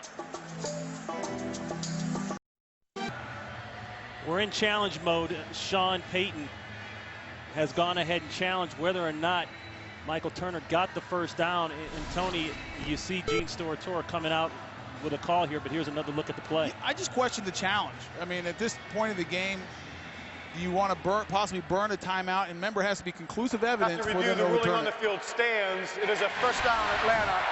New Orleans will be charged with his first timeout. Well, we've seen the way the Falcons have run the ball up and down the field. Do you think maybe Payton feels like his defense just can't slow him down? If that's the case, I don't think this is how you fix that. I don't think you challenge that play. I mean, there has to be conclusive evidence to overturn it. Nothing on that replay is going to force the official to change the spot, and to burn a timeout at this point. I mean, I don't think Sean Payton's panicking, but is that the message you send? Like a little bit of a panic, man, we need this ball back right now. So they get the first down, and they'll go back to the run game. Going over the left side, that's Turner, and Turner with a big run. And Turner working on that left side of Wayne Gandy, the old vet. As you look at the average first half and second half points, which speaks, that right there speaks to what Mike Smith told us. We need to learn to finish games. They played very well in the first half, but haven't held on at times in the second half. And if they, trust me, the Saints will score more than 6 points. I mean, you got to continue to play aggressively if you're the Falcons. Wayne Gandy, the 14-year vet, signed this week at left tackle. Falcons are down now to their third offensive tackle, left tackle. That's Norwood. Norwood will have the first down easily. Temper's starting to flare a little bit. Let's go to Los Angeles for this game break. Here's Kurt Menefee. Vikings in Green Bay. Gus Frerotte finds the running back Chester Taylor, but watch the move he puts on Desmond Bishop. Whoop! Right by him. Bishop can't catch him. 47 yards on the score, and Minnesota opening it up at 21-10 in the third quarter. Back to Ron, Tony, and Carissa. All right, Kurt, 7:29 here and counting in the third quarter. The Atlanta Falcons up 17-6. The Saints have not been able to slow down the Falcons offense, and almost look like the Falcons now are working on the clock. One receiver on the field, they go back to the run. The sixth run this drive, I believe. Ron, great point there. After the two tight ends set out there, fullback with Michael Turner in the backfield, they're really trying to just overpower the Saints defense. We talked a little bit about it, them being on the field a long time, and it's critical. You can see the standings right now. I don't think New Orleans can afford to go to 4-5. And if you're Atlanta and you get to 6-3, well, you're right in the hunt. I mean, dare we say, for a division title. I mean, this team has improved week in and week out, and they're starting. They're starting to enforce their will, saying we can play with anybody in this league. Quick note: Tyson Clable just went to the left tackle, Wayne Gandy right. They flip-flopped their tackles. Second down and 9. The rollout, it's caught. That's Justin Peel. Peel upended, but he's deep inside Saints territory. Roman Harper with the tackle. 14 yards on the reception. Tyson Clable right here is the left tackle. Usually the right tackle. The reason I mentioned that, I was watching on film, and every time they moved him to left tackle, they pulled him on a run. I mentioned that, and I had to one of the coaches, and he said, listen, we realize that that's a tendency. We're going to come back with a naked out of that formation. Give him a false read. And they flip it once again. Wayne Gandy goes back over to the left side. Two tight end set, one back in the backfield. That would be Turner. He'll get the call. Clearly, the Falcons working on the clock. Well, at this point, they're just saying, listen, we have a big physical offensive line. I've talked all week on radio here in Atlanta, talked to you guys about it. I love the right side. Tyson Claiborne, Harvey Dahl. Those guys are mean dudes. I mean, they get after you. They want to punch you right in the mouth. They want to finish you. And at this point in the game, they're saying, listen, we're going to let these guys get after you a little bit. We're going to let Michael Turner, Obi Mahaley, we saw him finish Scott Shanley, this big backfield, and see if we can wear out this New Orleans Saints defense. And it does another thing. It keeps Drew Brees on the sideline. And then when they think they got you tired, they'll hit you on the play action. 2nd down and 6. Turner turns the corner. This can only be trouble for somebody. And he runs over the pile down inside the 15-yard line. Nice block by Justin Peel. I'll pick up a 13 and a first. And the New Orleans Saints realize they got to stop the run too. Look at all the linebackers. Look at all the linebackers right up there crowding the line of scrimmage, trying to stop the run. Still not enough. Justin Peel does a good job of pushing out, and then Roddy White trying to finish Randall Gay. And this is what receivers are asked to do. Say, listen, we're going to throw you the ball, but when it's run, we want you to fight and try to finish guys, and that's how you set up the big runs. That's how running backs break it into the secondary. They go with the run the other side. A missed tackle in the backfield. Clancy can't make it work, but Randall Gay does, coming up from the cornerback spot. A loss of 5. And that was a big play right there for the Saints defense, because you knocked them out of their down distance where they can continue just to pound you. Now they're going to force the hand of Mike Mularkey to probably put it in the air if they want to try to score a touchdown or at least get a first down in this situation. How would you play it here, Tony, if you're Mike Mularkey? I go after him. You've had so much success throwing the ball. I think you have to try to go for the throw and go after him right here. The receivers are having a big day. Let Matt Ryan put the game on Matt Ryan's shoulders right here. 10-play drive. 9 of those plays have been run. They will throw it. Inside heater. Jenkins down to about the 11-yard line. Tackled by Fajita. Pickup of 9. I mean, going back to the question, I think if you're Mike Mularkey, you got to view your quarterback as a guy who can handle anything. And if we need to put the game in his arm to make something happen or to make a big play, then we'll do it. We have that much confidence, and he's done everything. You see Mike Mularkey up in the booth calling plays, working on his playlist, and see what he's planning on getting this first down and see what his next call will be. Mularkey's first year as Falcons head coach, last 2 years on the Dolphins staff. Plenty of time for Ryan. Jenkins again. Jenkins gets rid of 1 and almost broke it into the end zone. McKenzie slow to get up. He finished him off along with Aaron Glenn. And I thought they were going to go to the backside of that play. They had Jarius Nora working out of the backside, and it looked like he came clear a little bit late, but they were always working. Matt Ryan was always working front side, and we can see right now Mike McKenzie down after going in on the tackle, after trying to tackle Michael Jenkins. We'll check on McKenzie when we come back.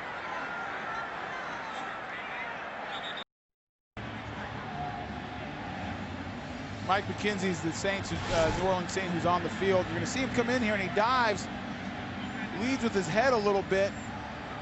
But after that, Ron, it's really hard to tell exactly what he would have injured on this play. They have brought the card out, which is never a good sign at all. But it's just really hard to tell from this angle exactly what Mike McKenzie hurt on that play. He landed awkwardly there on Jenkins' leg around his rib area. But nonetheless, like you say, Tony, you hate to see this. A man put on a cart and wheeled off the field. McKenzie came to New Orleans in a trade with the Green Bay Packers. You remember, a lot of people will tell you how upset he was up there in Green Bay and didn't have a great relationship, he said, with Mike Sherman. As a result, he was traded out. Let's go to Los Angeles for this update. Kurt Menefee. Well, this is strange if you watch the Titans all year. They're throwing the ball today against the Bears. This is Justin Gage, the former Bear, with a touchdown catch from Kerry Collins. It's 14-7 Tennessee right now. And get this, Ron and Tony, 234 yards passing for the Titans, -3 rushing. Now, that is surprising, but The Chicago Bears are a team that like to bring all their linebackers, Lance Briggs, Brian Urlacher, right at the line of scrimmage and say, if you're going to beat us, you have to beat us through the air. 27 yards out.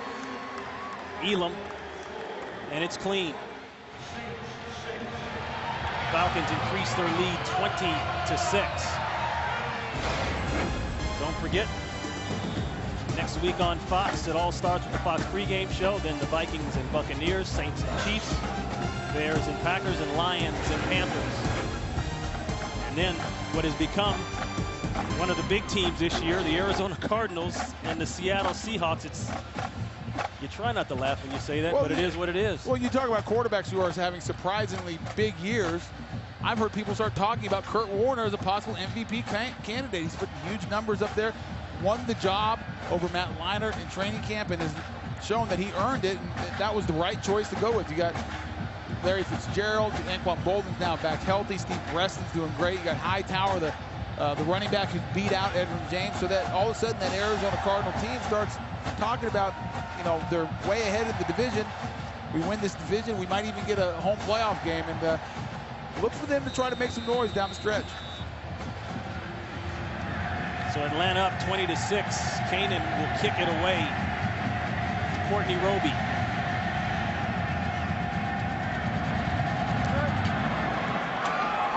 Nice kick.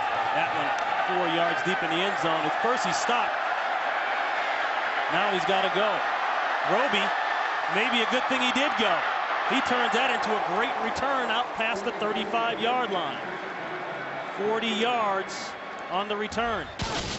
And the Falcons' last win versus the Saints, December 12, 2005. T.J. Duckett gave the Falcons an early lead. Antoine Smith's touchdown keeps it close. And Roddy White's 54-yard bomb, an ad-lib afterwards, puts Atlanta ahead for good. The final score, Atlanta 36, New Orleans 17. Ron, as we look at this drive coming up, this is critical for the Saints. Number one, they're down 2 touchdowns now, but they need to get something going to give that defensive rest. Their defense was just really physically pounded by the Falcons' offense that last series. Drew Brees needs to get something going to let his guys on defense get a rest. First and 10 pass, here comes Abraham, and Brees just gets it away.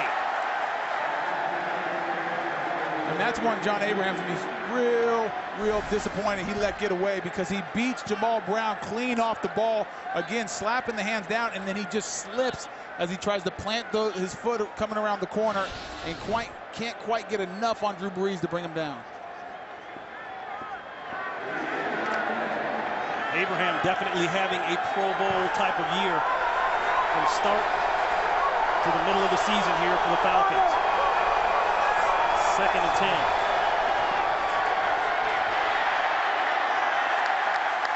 Incomplete again, intended for Colston. And we were just talking about John Abraham. Well, let's get to know him. All right, in high school, I played basketball. I was a 6'4" center, so, you know, I kind of knew that I wasn't going to make it. I also ran track. I ran 100 and 200. I was maybe 195. My granddad woke me up, and he used to take me to work with him. We used to go do shingling. When I got home, you know, everybody else pretty much be, you know, ready to play, and I'd be dead tired. It was a good thing that showed me how to work and helped me mold into the man I am today. Abraham brought here in a trade from the Jets back in 06. And he is finally having that breakout year that they were looking for. 3rd and 10. Here comes the sink. And it's incomplete. Intended for Shockey. Brees was in a lot of trouble. That'll bring up 4th down. The last few 3rd down situations, Mike Smith has chosen to only rush 3 and drop 8. This time they bring the whole house. Michael Boley and then Laura Malloy on the late blitz goes unblocked, forcing Drew Brees to make a decision much quicker than he wanted to. Even if he completes that ball to Jeremy Shockey, he's going to be short of the 1st down. Another 3 and out. Bad if you're the offense of the Saints, even worse if you're that defense of the Saints. You have to come back on the field and fight again against that big Falcon offensive line who just got done pounding you. Brees now 2 of his last 9 passes. Harry Douglas can't get around the end. He'll go down at about the 20-yard line, 52 yards on the punt.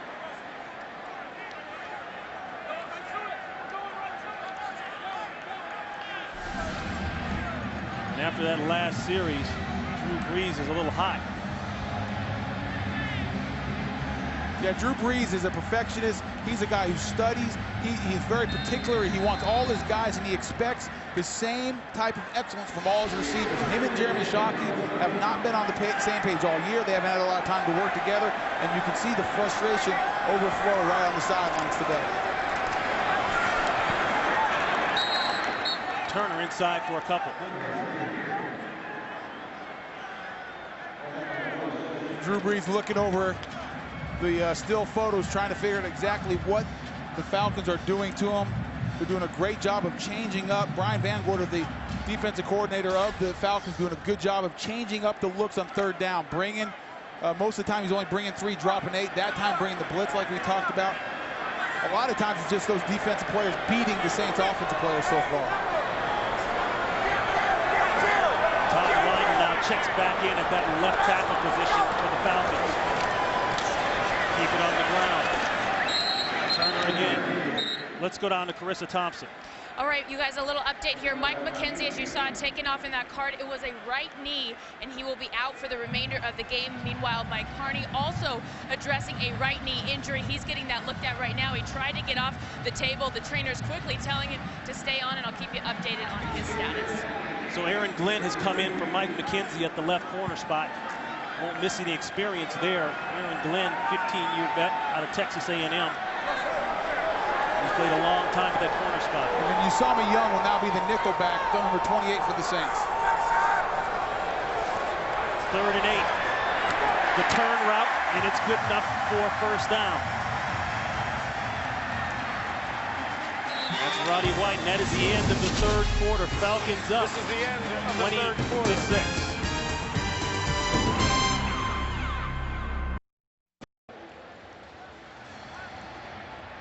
Falcons up 20-6 as we start the fourth quarter. Ron Pitts, Tony Baselli, and Tony, just looking at that last quarter, the time of possession, of course, all in Atlanta's favor. 11 minutes, 36 seconds to 3 minutes for the Saints. Things starting to unravel fast now for New Orleans. Yeah, and it was one of our keys of the game for the Falcons. They needed to keep Brees on the bench. They did that in the third quarter. Had a ton of success, even though they only scored 3. That was a big win that quarter for the Falcons. Unbalanced line right now to the left. We're on 2 tackles over there. Going deep, looking for White. But instead, Ryan threw it upfield. I think he knew the coverage was there. Glenn on the coverage. Ron, talking about the unbalanced line, what they do is they bring Tyson Clabo and Todd Weiner over on the same side and only have a Harvey Dahl and one of the guards, Justin Peele, on the right, trying to see what kind of adjustments they'll get out of the Saints. This time they'll usually run out of that formation. This time they tried to break tendencies again and take a shot over the top. Double fake, throw, Norwood. Norwood will have a lot of room. Norwood across the 50.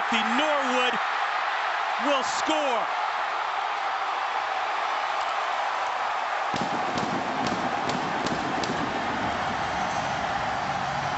A nice block there by LaRon Robinson, and it ends up being 67 yards for Norwood.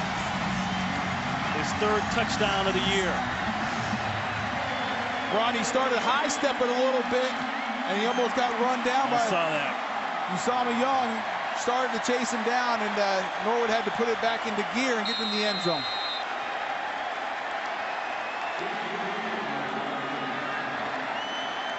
So the Falcon offense continues with a little deception, a little trickery, the double fake in the backfield, the quick throw, and then it's all the speed of Jarius Norwood. Today's game on Fox is sponsored by Lowe's. For all your home improvement needs, Lowe's. Let's build something together. By Budweiser. Reach for the perfect balance of flavor and refreshment. Budweiser, the great American lager. And by the all-new Dodge Ram. Never back down from a challenge. Matt Ryan's going to fake the handoff underneath to Michael Turner, and Jarius Norwood's going to work out of the backfield right here, and then the Saints get caught in a blitz on the side. They throw the naked 2. It's the perfect play drawn up against that defense. And then after that, Jarius Norwood gets to the open field and runs away from the linebackers. And then the 2 great blocks down the field by Lauren Robinson and Mike Jenkins is what turns that in from a first down play for a first down to a touchdown. Two great blocks downfield by your wide receivers. Norwood with 179 total yards. And that pass play was the longest reception of his career. And it's all about the Atlanta Falcons.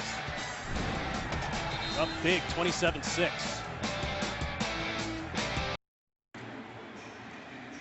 Boy, and it looks like the bye week, post-bye week woes are continuing for the Saints. They've lost their last 4 games coming off of a bye week. Of course, they played 3 weeks ago over in London. Beat the San Diego Chargers. There's a throw inside, and it's knocked away. That's not even close. Michael Boley all over Jeremy Shockey. And that, I'm surprised Drew Brees went back to Jeremy Shockey after the exchange they had after the last drive. You can see Drew Brees trying to calmly talk to Shockey right now, and Shockey asking what he did wrong. And then all composure is lost on the sidelines. No more just talking to Drew Brees, screaming at Jeremy Shockey, saying, "I need you here." 2nd and 10. Pressure. Brees does a great job of getting away from it and checks it down. That's Pierre Thomas. And Thomas will be about a yard short of the first. Let's go down to Carissa Thompson. Well, guys, after that heated exchange, Drew Brees still hadn't talked to Jeremy Shockey until they got out on the field, but he did go over to Marcus Colston, his other target, making sure to continue that communication because there's still a lot of ball game to be played. But, guys, I have to say, the mood of this sideline is very deflated. There's not much talking, just a lot of yelling. This is a 3rd down and 1. Colston and Henderson at the bottom of your screen. The crosser can't make it work. Boley intended for Pierre Thomas. I mean, you got to go for it right here, Ron. I mean, you cannot afford 27-6. You're down 3 touchdowns, 13:49 left in the 4th quarter. I mean, you have to take some chances now. I mean, 3 scores in an amount of 1 quarter. You have to go after them, take some chances, and go for the first down. Especially when you're looking at a 4th and 1. And especially when your defense can't get the other team off the field.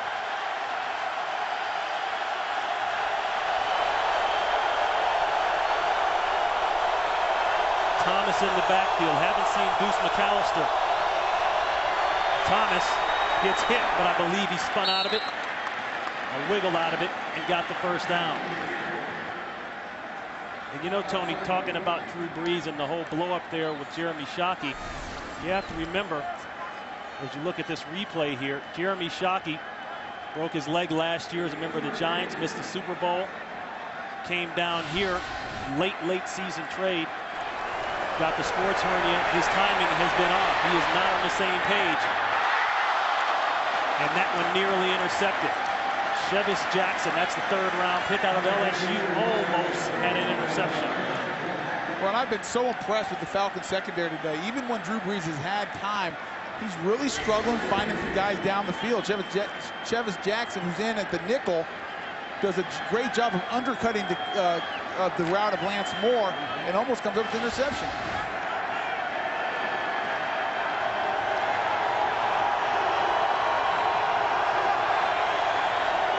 Second and 10. There's a throw, a catch, and a hit right in the mouth. Colston holds on to it. Now for this update out to Los Angeles. And Kurt Menefee. Green Bay safety Nick Collins scored on a 59-yard interception return. The Packer defense stops the Vikings, forces a punt. On the very next series, Will Blackman makes it pay. 65 yards on the punt return. Jimmy said Blackman would be the difference maker today. Jimmy's right so far. It's 24-21. Packers on top in the 3rd. Back to Ron and Tony. And that play called incomplete. That makes 11 broken up passes today for the Atlanta Falcon defense. 3rd and 10. Falcons showing blitz. Man-to-man coverage. Somebody's got to win. Henderson wins, and it's a first down. Great composure there by Brees. And he finds Henderson for the first ball, planted at about the 45-yard line. And he just got that ball off Drew Brees because the rush was coming on, got hit right as he delivered it. Devery Henderson's going to work up in here down to the middle of the field against Dominique Foxworth. It looked like the Falcons were in a little bit of zone coverage. Devery Henderson found the area between the linebacker and the safeties. John Abraham limped off the field. We'll check on him, and a great catch. Billy Miller, who's had some great catches this year for the Saints, led the team in receiving in the game a couple weeks ago in London. Comes up with a good one there. That one for 24 yards. If you're the Falcons, you got to keep on playing because Drew Brees in this offense is really, really dangerous. If anyone can score 3 times, 3 touchdowns in the fourth quarter, it's these guys. Movement early on that left side. False start. Offense, number 77. 5-yard penalty. First down. That's Carl Nix, the rookie 5th-round pick out of Nebraska at left guard. He came back a little early.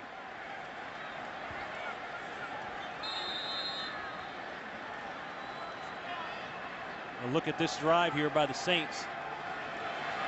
Yeah, balance. We talked about Sean Payton wanting to have some balance earlier in the game. Balance is out the door right now, out the window. They're going to put the ball in the air almost every time unless it's a 3rd or 4th and short. 1st and 15. Pressure coming. Somehow Brees ducks it. He finds Colston. Colston with a move, and he's out of bounds inside the 20-yard line at about the 16. Malloy with the tackle, good for 21 yards. And Drew Brees is one of those guys, a quarterback, who's not going to move around to run. He's always looking downfield. He has more athletic ability than people give him credit for, but he's moving in the pocket, using his good footwork to look down the field and find guys open. And if you're Marcus Colston, when you have a quarterback like that, you got to stay on the move, work away from the defensive backs. The first route is taken away, but never stop working. Brees throws the crosser. It's down at about the 10-yard line. That's Pierre Thomas. And if you're the Falcons now, you just want to, even if the Saints are going to score, make it very difficult. Make them earn it. Make it, let the clock is your friend right now. Let some time run out. Giving up a touchdown isn't the worst scenario in the world right now, but you don't want it to happen too quick. So this all started with the 4th and 1 conversion. Ronnie, interesting. Jeremy Shockey's not in. Billy Miller's in for him right now in this situation. Second man from the top. Pressure backside. Play is stopped. Abraham is saying, no, I had my 12th sack of the year.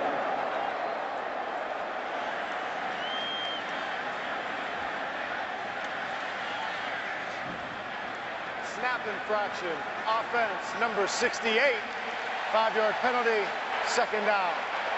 A snap infraction by the center. And you talked about John Abraham. He was excited. He could sense that he had a play. No one even blocked him. Jamal Brown blocked down. I guarantee you the pass protection is not designed to let 55 run free. Again, Billy Miller in for Jeremy Shockey. 2nd and 9. That time Boley ran free.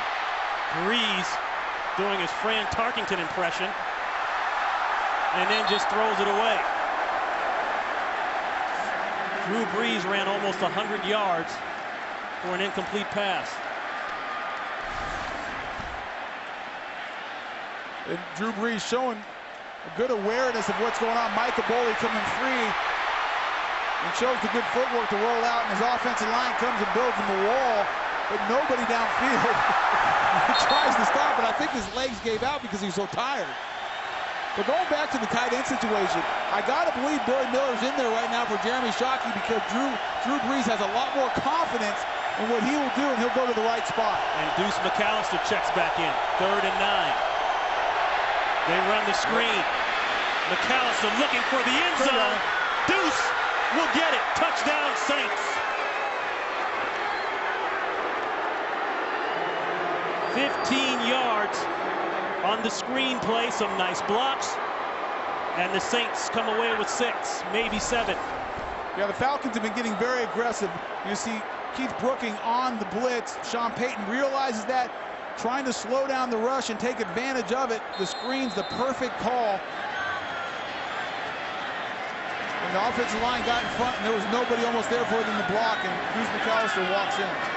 I remember a couple weeks ago in London, they missed an extra point. That has been on the mind of Sean Payton. One of the reasons they made the changes at kicker and punter, but that one's clean.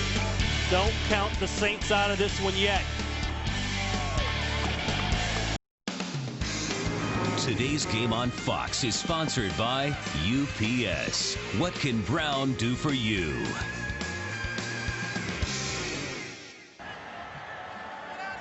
That's why people are screaming maybe MVP for the man on the left. 12 plays, 80 yards.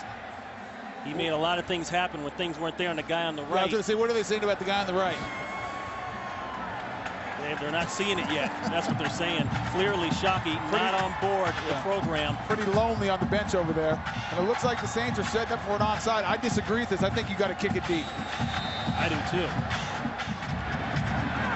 But they go for it and miss it.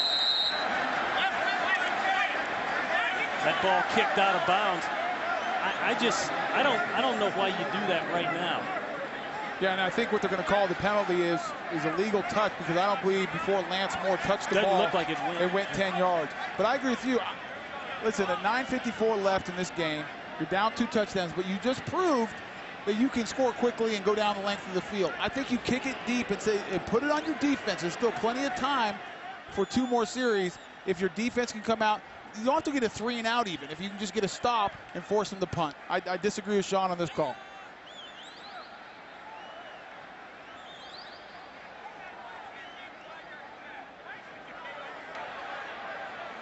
Kickoff out of bounds, number 16 of the kicking team. By rule, an onside kick that goes out of bounds outside of 5 minutes, we will re-kick after a 5-yard penalty. So that actually helps the Saints, I think. Lance Moore is right there, and it hits him. Boy, that looks like right at the 10, at the 10-yard line, but it doesn't matter because it hits him and then goes out of bounds. Like we just heard, by rule, if it's outside 5 minutes, 5-yard penalty, they'll kick it again. Now, if it was inside 5 minutes, the Falcons would get the ball right there. And the reason you do that, you don't want to reward a team when they're trying to get the ball back under 5 minutes to win the game if they don't execute properly.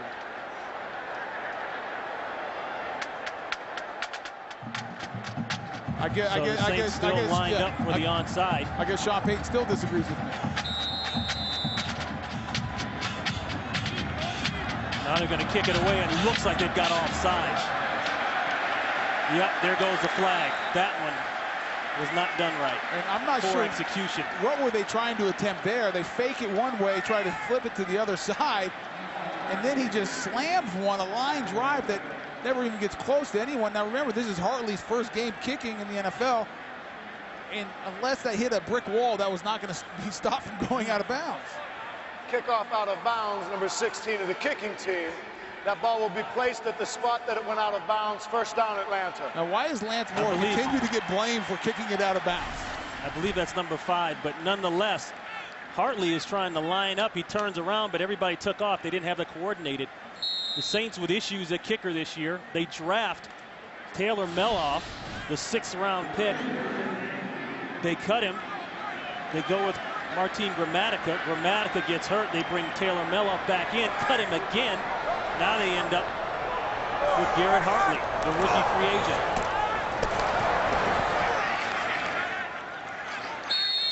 Let's go down to Carissa Thompson. Well, guys, the Shockey saga continues. You guys saw him sitting on the end of the bench. Sean Payton came up to him, kind of clapping his hands in his face, positively saying, let's go, let's get the ball back. Shockey stood up, walked 2 feet in Sean Payton's direction, then kind of shook his head and walked back to the bench and sat at the very end again.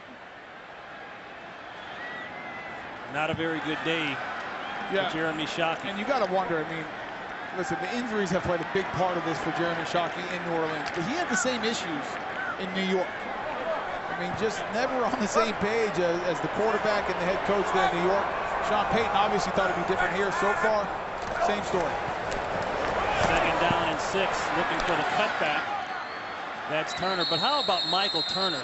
I mean, here's a guy that has played in the shadow of LaDainian Tomlinson out there in San Diego for the past 4 or 5 years, and he comes here, and this year he goes over his total rushing mark for all of last year.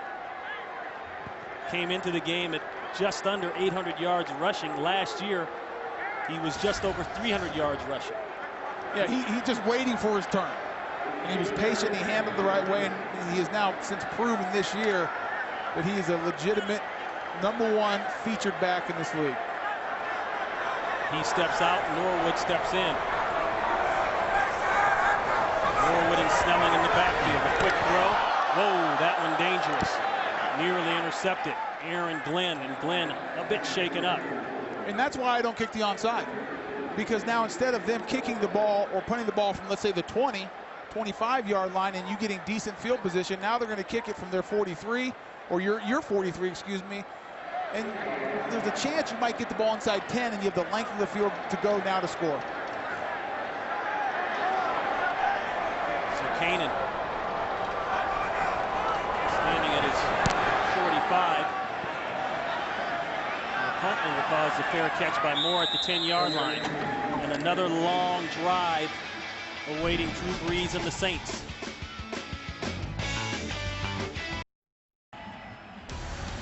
Well, this January, Fox once again brings you the greatest week in college football, beginning with the FedEx Orange Bowl, the Allstate Sugar Bowl, the Tostitos Fiesta Bowl, and the FedEx BCS National Championship game. It's college football's biggest games this January here on Fox. Now, Ron, I know who I'm rooting for, SC, because they're right in it. Since your school's not going to be bowl eligible, who are you going to go for? I like Texas Tech, and I hope they play you guys somehow. You guys may not get that far. Brees starting out, throwing out of his end zone. That's Pierre Thomas. Ron, look at the summary. Yeah, we talked about the keys of the game early. You know, extinguish the burner. The Saints have done a decent job against Michael Turner, but in the third quarter, he really got it going. John Abraham has dictated the pace of this game. This is the big one, keeping Brees on the bench. Look at the 7-minute plus time of possession difference for the Falcons. That one dropped. That will not help the Brees-Shockey relationship. And Shockey limps off. Michael Bowie on the coverage. And the last drive by Drew Brees, it was a long one, 12 plays, 80 yards. He had to do a lot of ad-libbing. A big play there to Billy Miller. Posted, and then the capper, Deuce McAllister, with the screenplay and the touchdown from 16 yards out. That put us at 27-13. And more importantly, the first touchdown of the game for the New Orleans Saints. In the first half, they settled for field goals. 3rd and 3. Atlanta with 8 men up, thinking they're going to get run. They get the run, but somehow, even still, the Saints run against the 8-man front. That's Pierre Thomas, second-year man out of Illinois. And Ron, what they did, they're using the penetration by the Falcons against them. Carl Nix is going to pull and seal block it, and there's going to be a big gash right up the middle. Textbook trap play. That one nearly intercepted. Intended for David Patton. That'll bring up 2nd down. Interesting, after the first play of this drive, they passed to Shockey, which he dropped. Billy Miller now back in the game at tight end. Jeremy Shockey on the sideline. Billy Miller deserves to be out there right now. He's the one making the big catches. Made a great catch on his back shoulder on the last drive for a big play.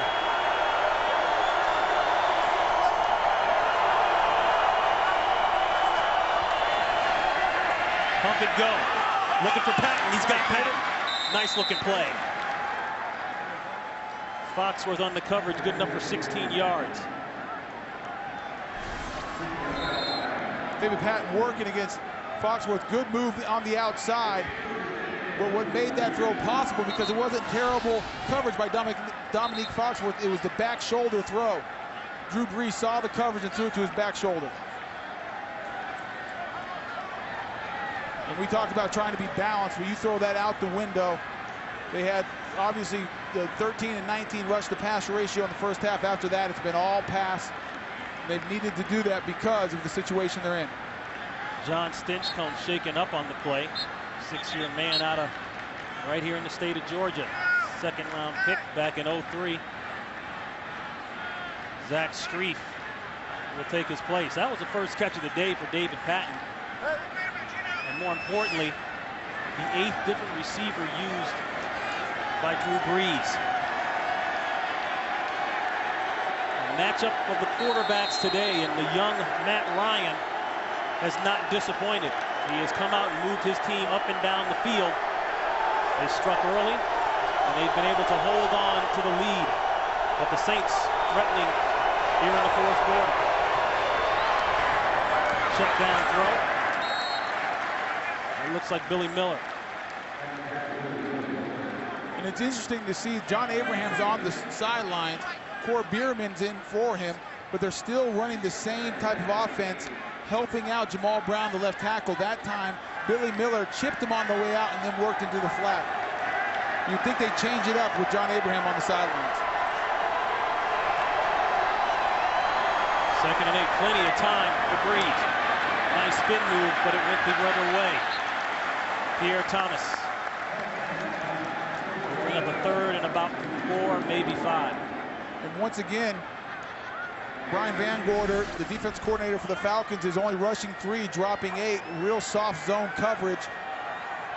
Trying to find Lance Moore. Didn't like it. Saw the linebacker sitting underneath again of Lance Moore and had to just go down to Pierre Thomas for the check down.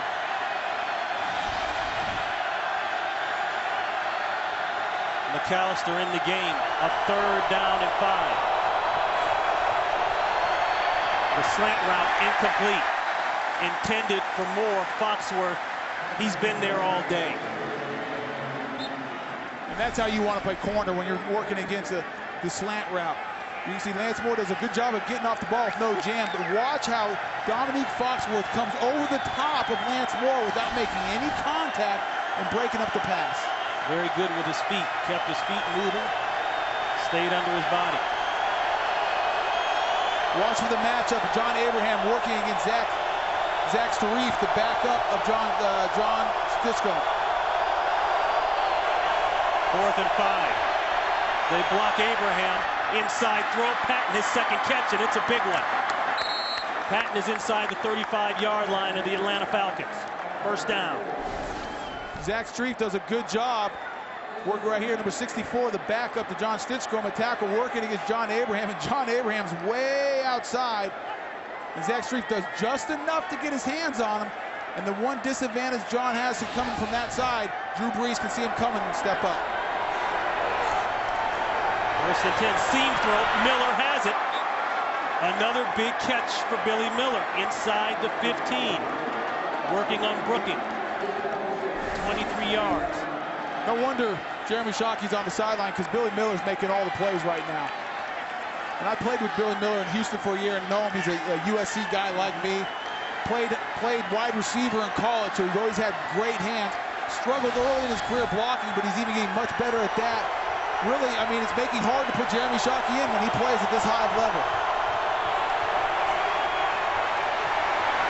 Brees to throw, looking for Moore, and Moore is screaming interference. Foxworth on the coverage again.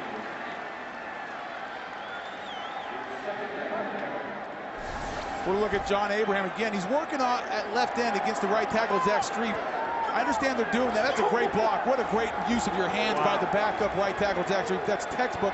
I would like to, I think, even though it's a backup, I still think you put John Abraham on the right end over against Jamal Brown. He's had a ton of success against them all day. 2nd and 10. Brees in trouble. Throws it down.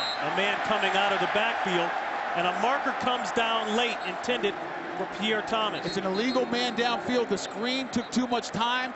The offensive linemen have a count in their head, so they release downfield as soon as that count happens, and it's going to be, should be a legal man downfield.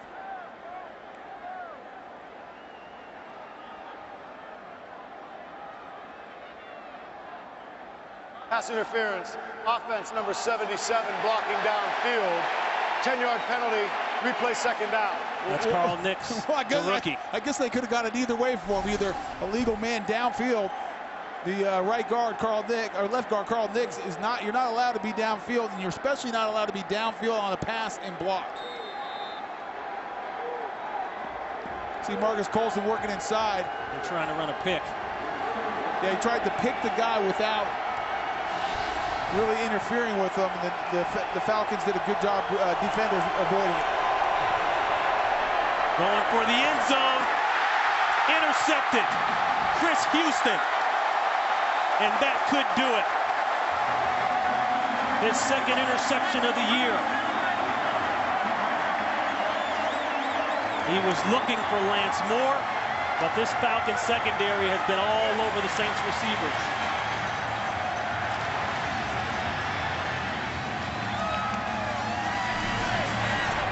Lance Moore working right here. He's going to work up and then go to the middle of the field on a pass, on a post route, excuse me. But watch Lance Moore run down in the middle of his break. Right here, he hesitates, not running through the route. Drew Brees doesn't know he's going to hesitate, throws it to a spot on the field. That allows Chris Houston to come and cut off the route. I believe if Lance Moore accelerates through that, I don't know if it's completed, but it probably takes away the interception. And appreciate the interception by Houston. That ball bobbled, then he ran into his own man, and look at the freight train here. That would be Michael Turner.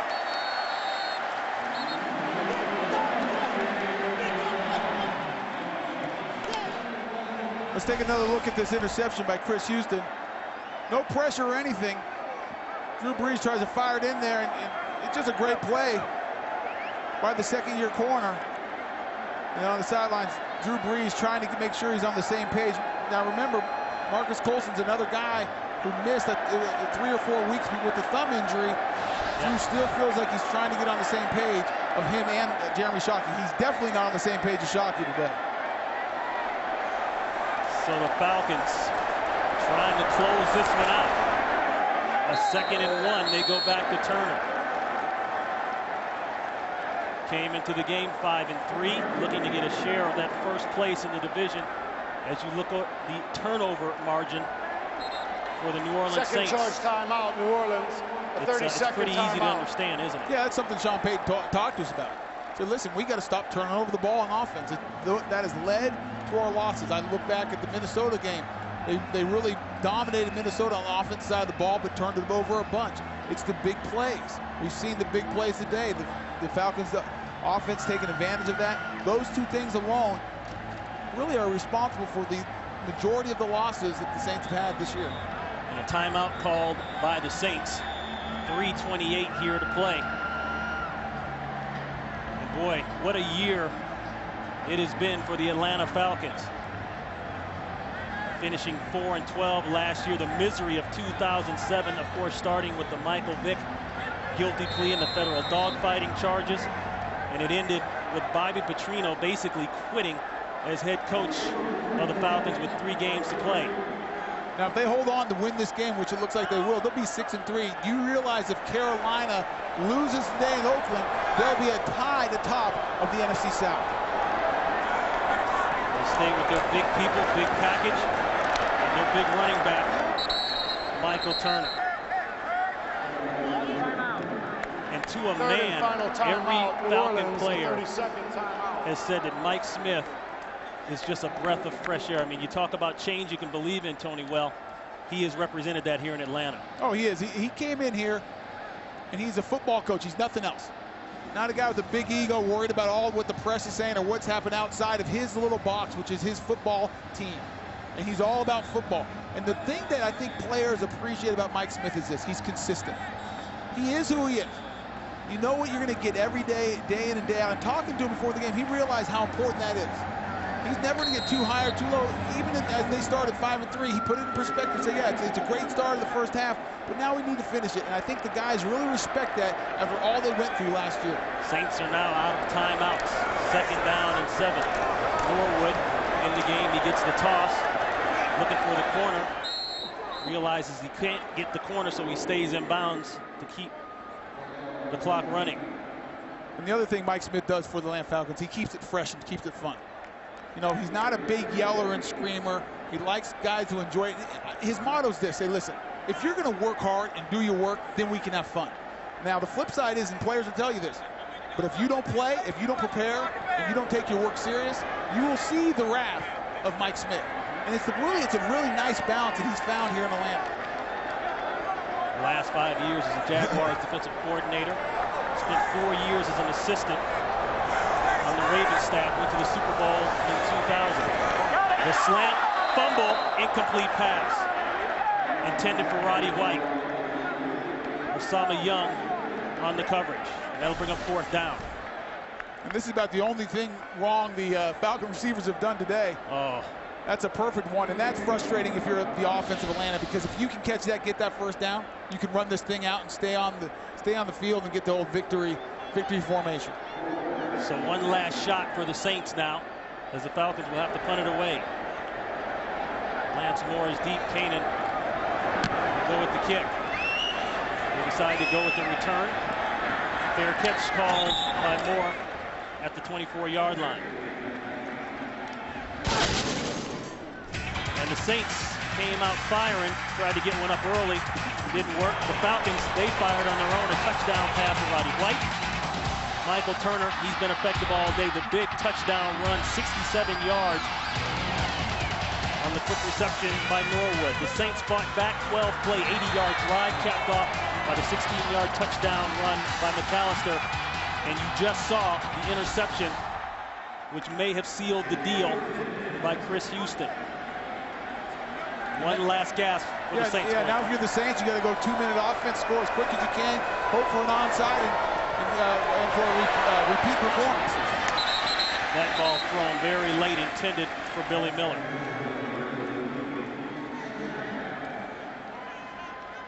Tony, it felt like the tone was set the first play from scrimmage.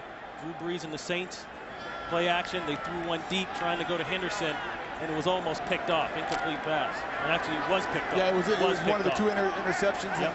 Drew Brees has 285 yards passing. He'll add on those numbers, I'm sure, as he finishes his game. But those are misleading. The Atlanta Falcons have really controlled the tempo and the pace of this game today.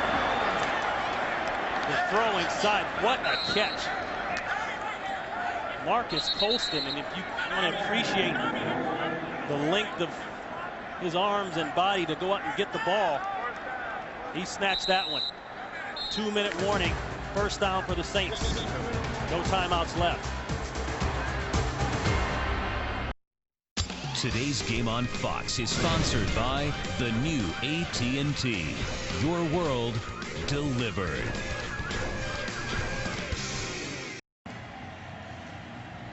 And Tony, it's easy to tee this one up, but without Reggie Bush on the field, you think that makes a difference? Well, I think you said it perfectly as we were talking a second ago. Anytime you're a defensive coordinator and 25 for the Saints, Reggie Bush isn't there, and you don't have to prepare for that kind of speed and open field maneuvering, I think it's a plus. Brees letting it go. Wide open. Colston drops the ball. Fumbled out of bounds, but I believe he had possession, so the play will count. And there was definitely a miscommunication between Chris Houston and Eric Coleman, the safety. Chris Houston, you can't see it in this look, but stopped completely, thinking he had over-the-top help from the safety, and Eric Coleman was very late getting over there. Now the question is, was Chris Houston supposed to run with them, or were they in a cover 2 where Eric Coleman's supposed to be over the top?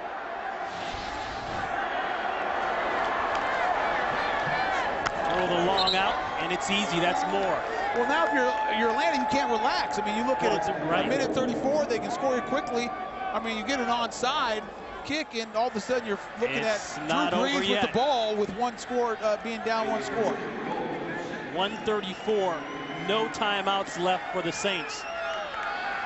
And this is where, if you're a Falcon defender, you got to turn it back on. You got to get that motor going again. Colston alone at the bottom. Moore and Henderson up top. Thomas in the backfield. Brees lets it go, and that should do it, but there is a flag down at the 4-yard line. This will be Chevis Jackson. He'll take it the distance, but there is a penalty marker down on the 3.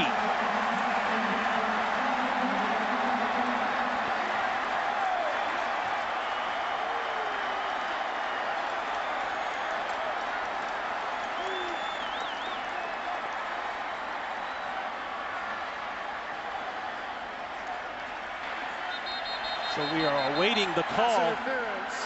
Offense, number 83. It doesn't matter. It's against the Saints. It counts. 95 big ones to all but seal the deal for the Atlanta Falcons. And we'd like to welcome those of you watching the Seattle-Miami game.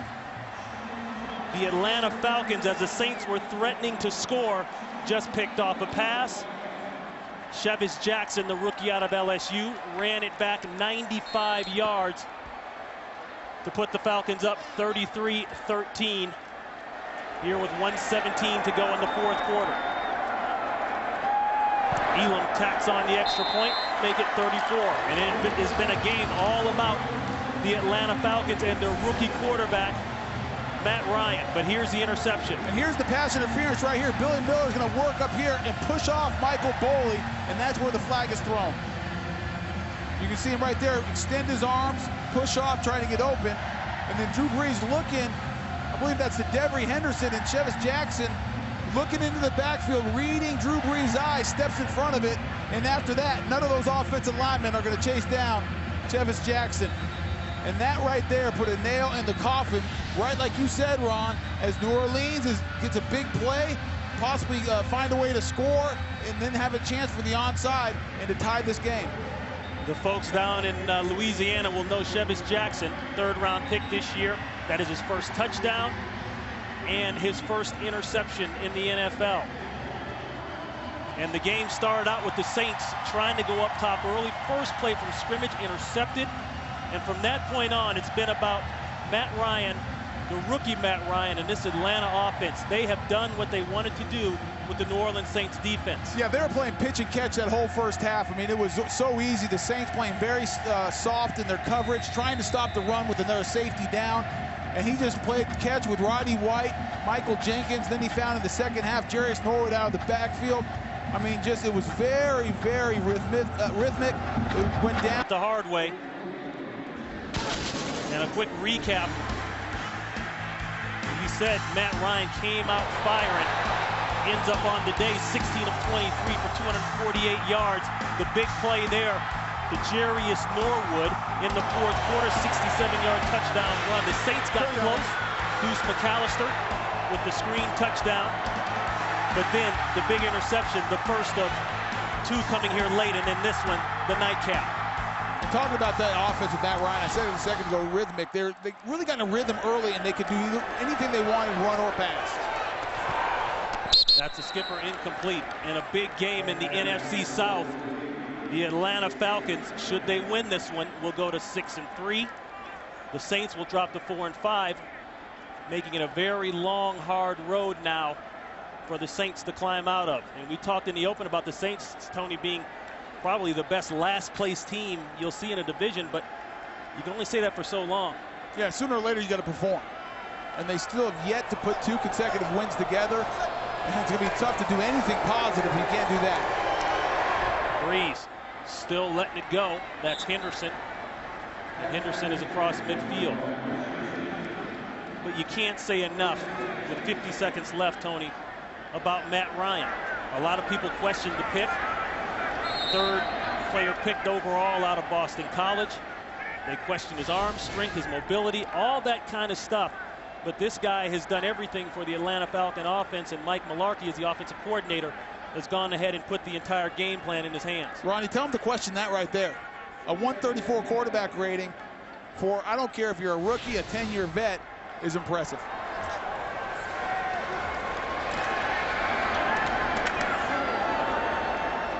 Throw and a catch, Billy Miller. And Billy Miller had a nice day so far, quietly for this New Orleans Saints team, which brings up the point. What about Jeremy Shockey again? Not on the same page with Drew Brees today, not even in the game in critical moments down the stretch. Miller continuing to get some action here.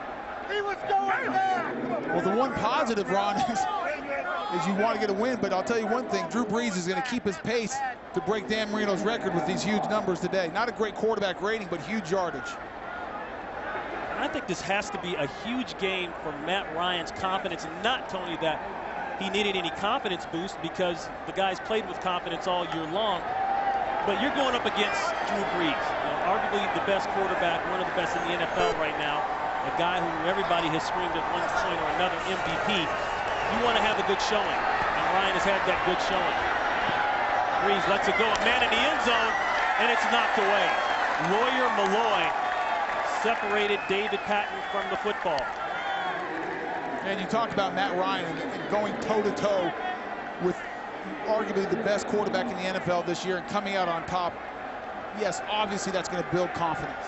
I think it's going to build confidence also for this defense, Ron, because what they did today is they finished the game. They came out and played very strong in the first half, but in a game where everyone expected it to be a track meet and New Orleans to go up and down the field, this Atlanta defense has performed very well. If the Saints don't score here and Atlanta holds on, it would be the biggest Falcon win over the Saints since 1999. Last play, it's a tip, and look at that. So erase what I just said. Lance Moore caps it off, but time is out. And the Falcons hold on for the victory. And that's a Hail Mary you wish, if you're a Saints fan, meant something. But besides padding the stats for both Lance Moore and Drew Brees, pretty inconsequential. And if you're a Falcon fan, I'll tell you what, Mike Smith will learn from that. He will use that as a learning tape session to tell his guys, in a Hail Mary situation, knock the ball down, don't tip it up. And by rule, they have to kick the extra point, even though time has run out in this game. So the Falcons will get the win, 34-20. We'll be back to Atlanta to wrap things up right after these messages from your local Fox station.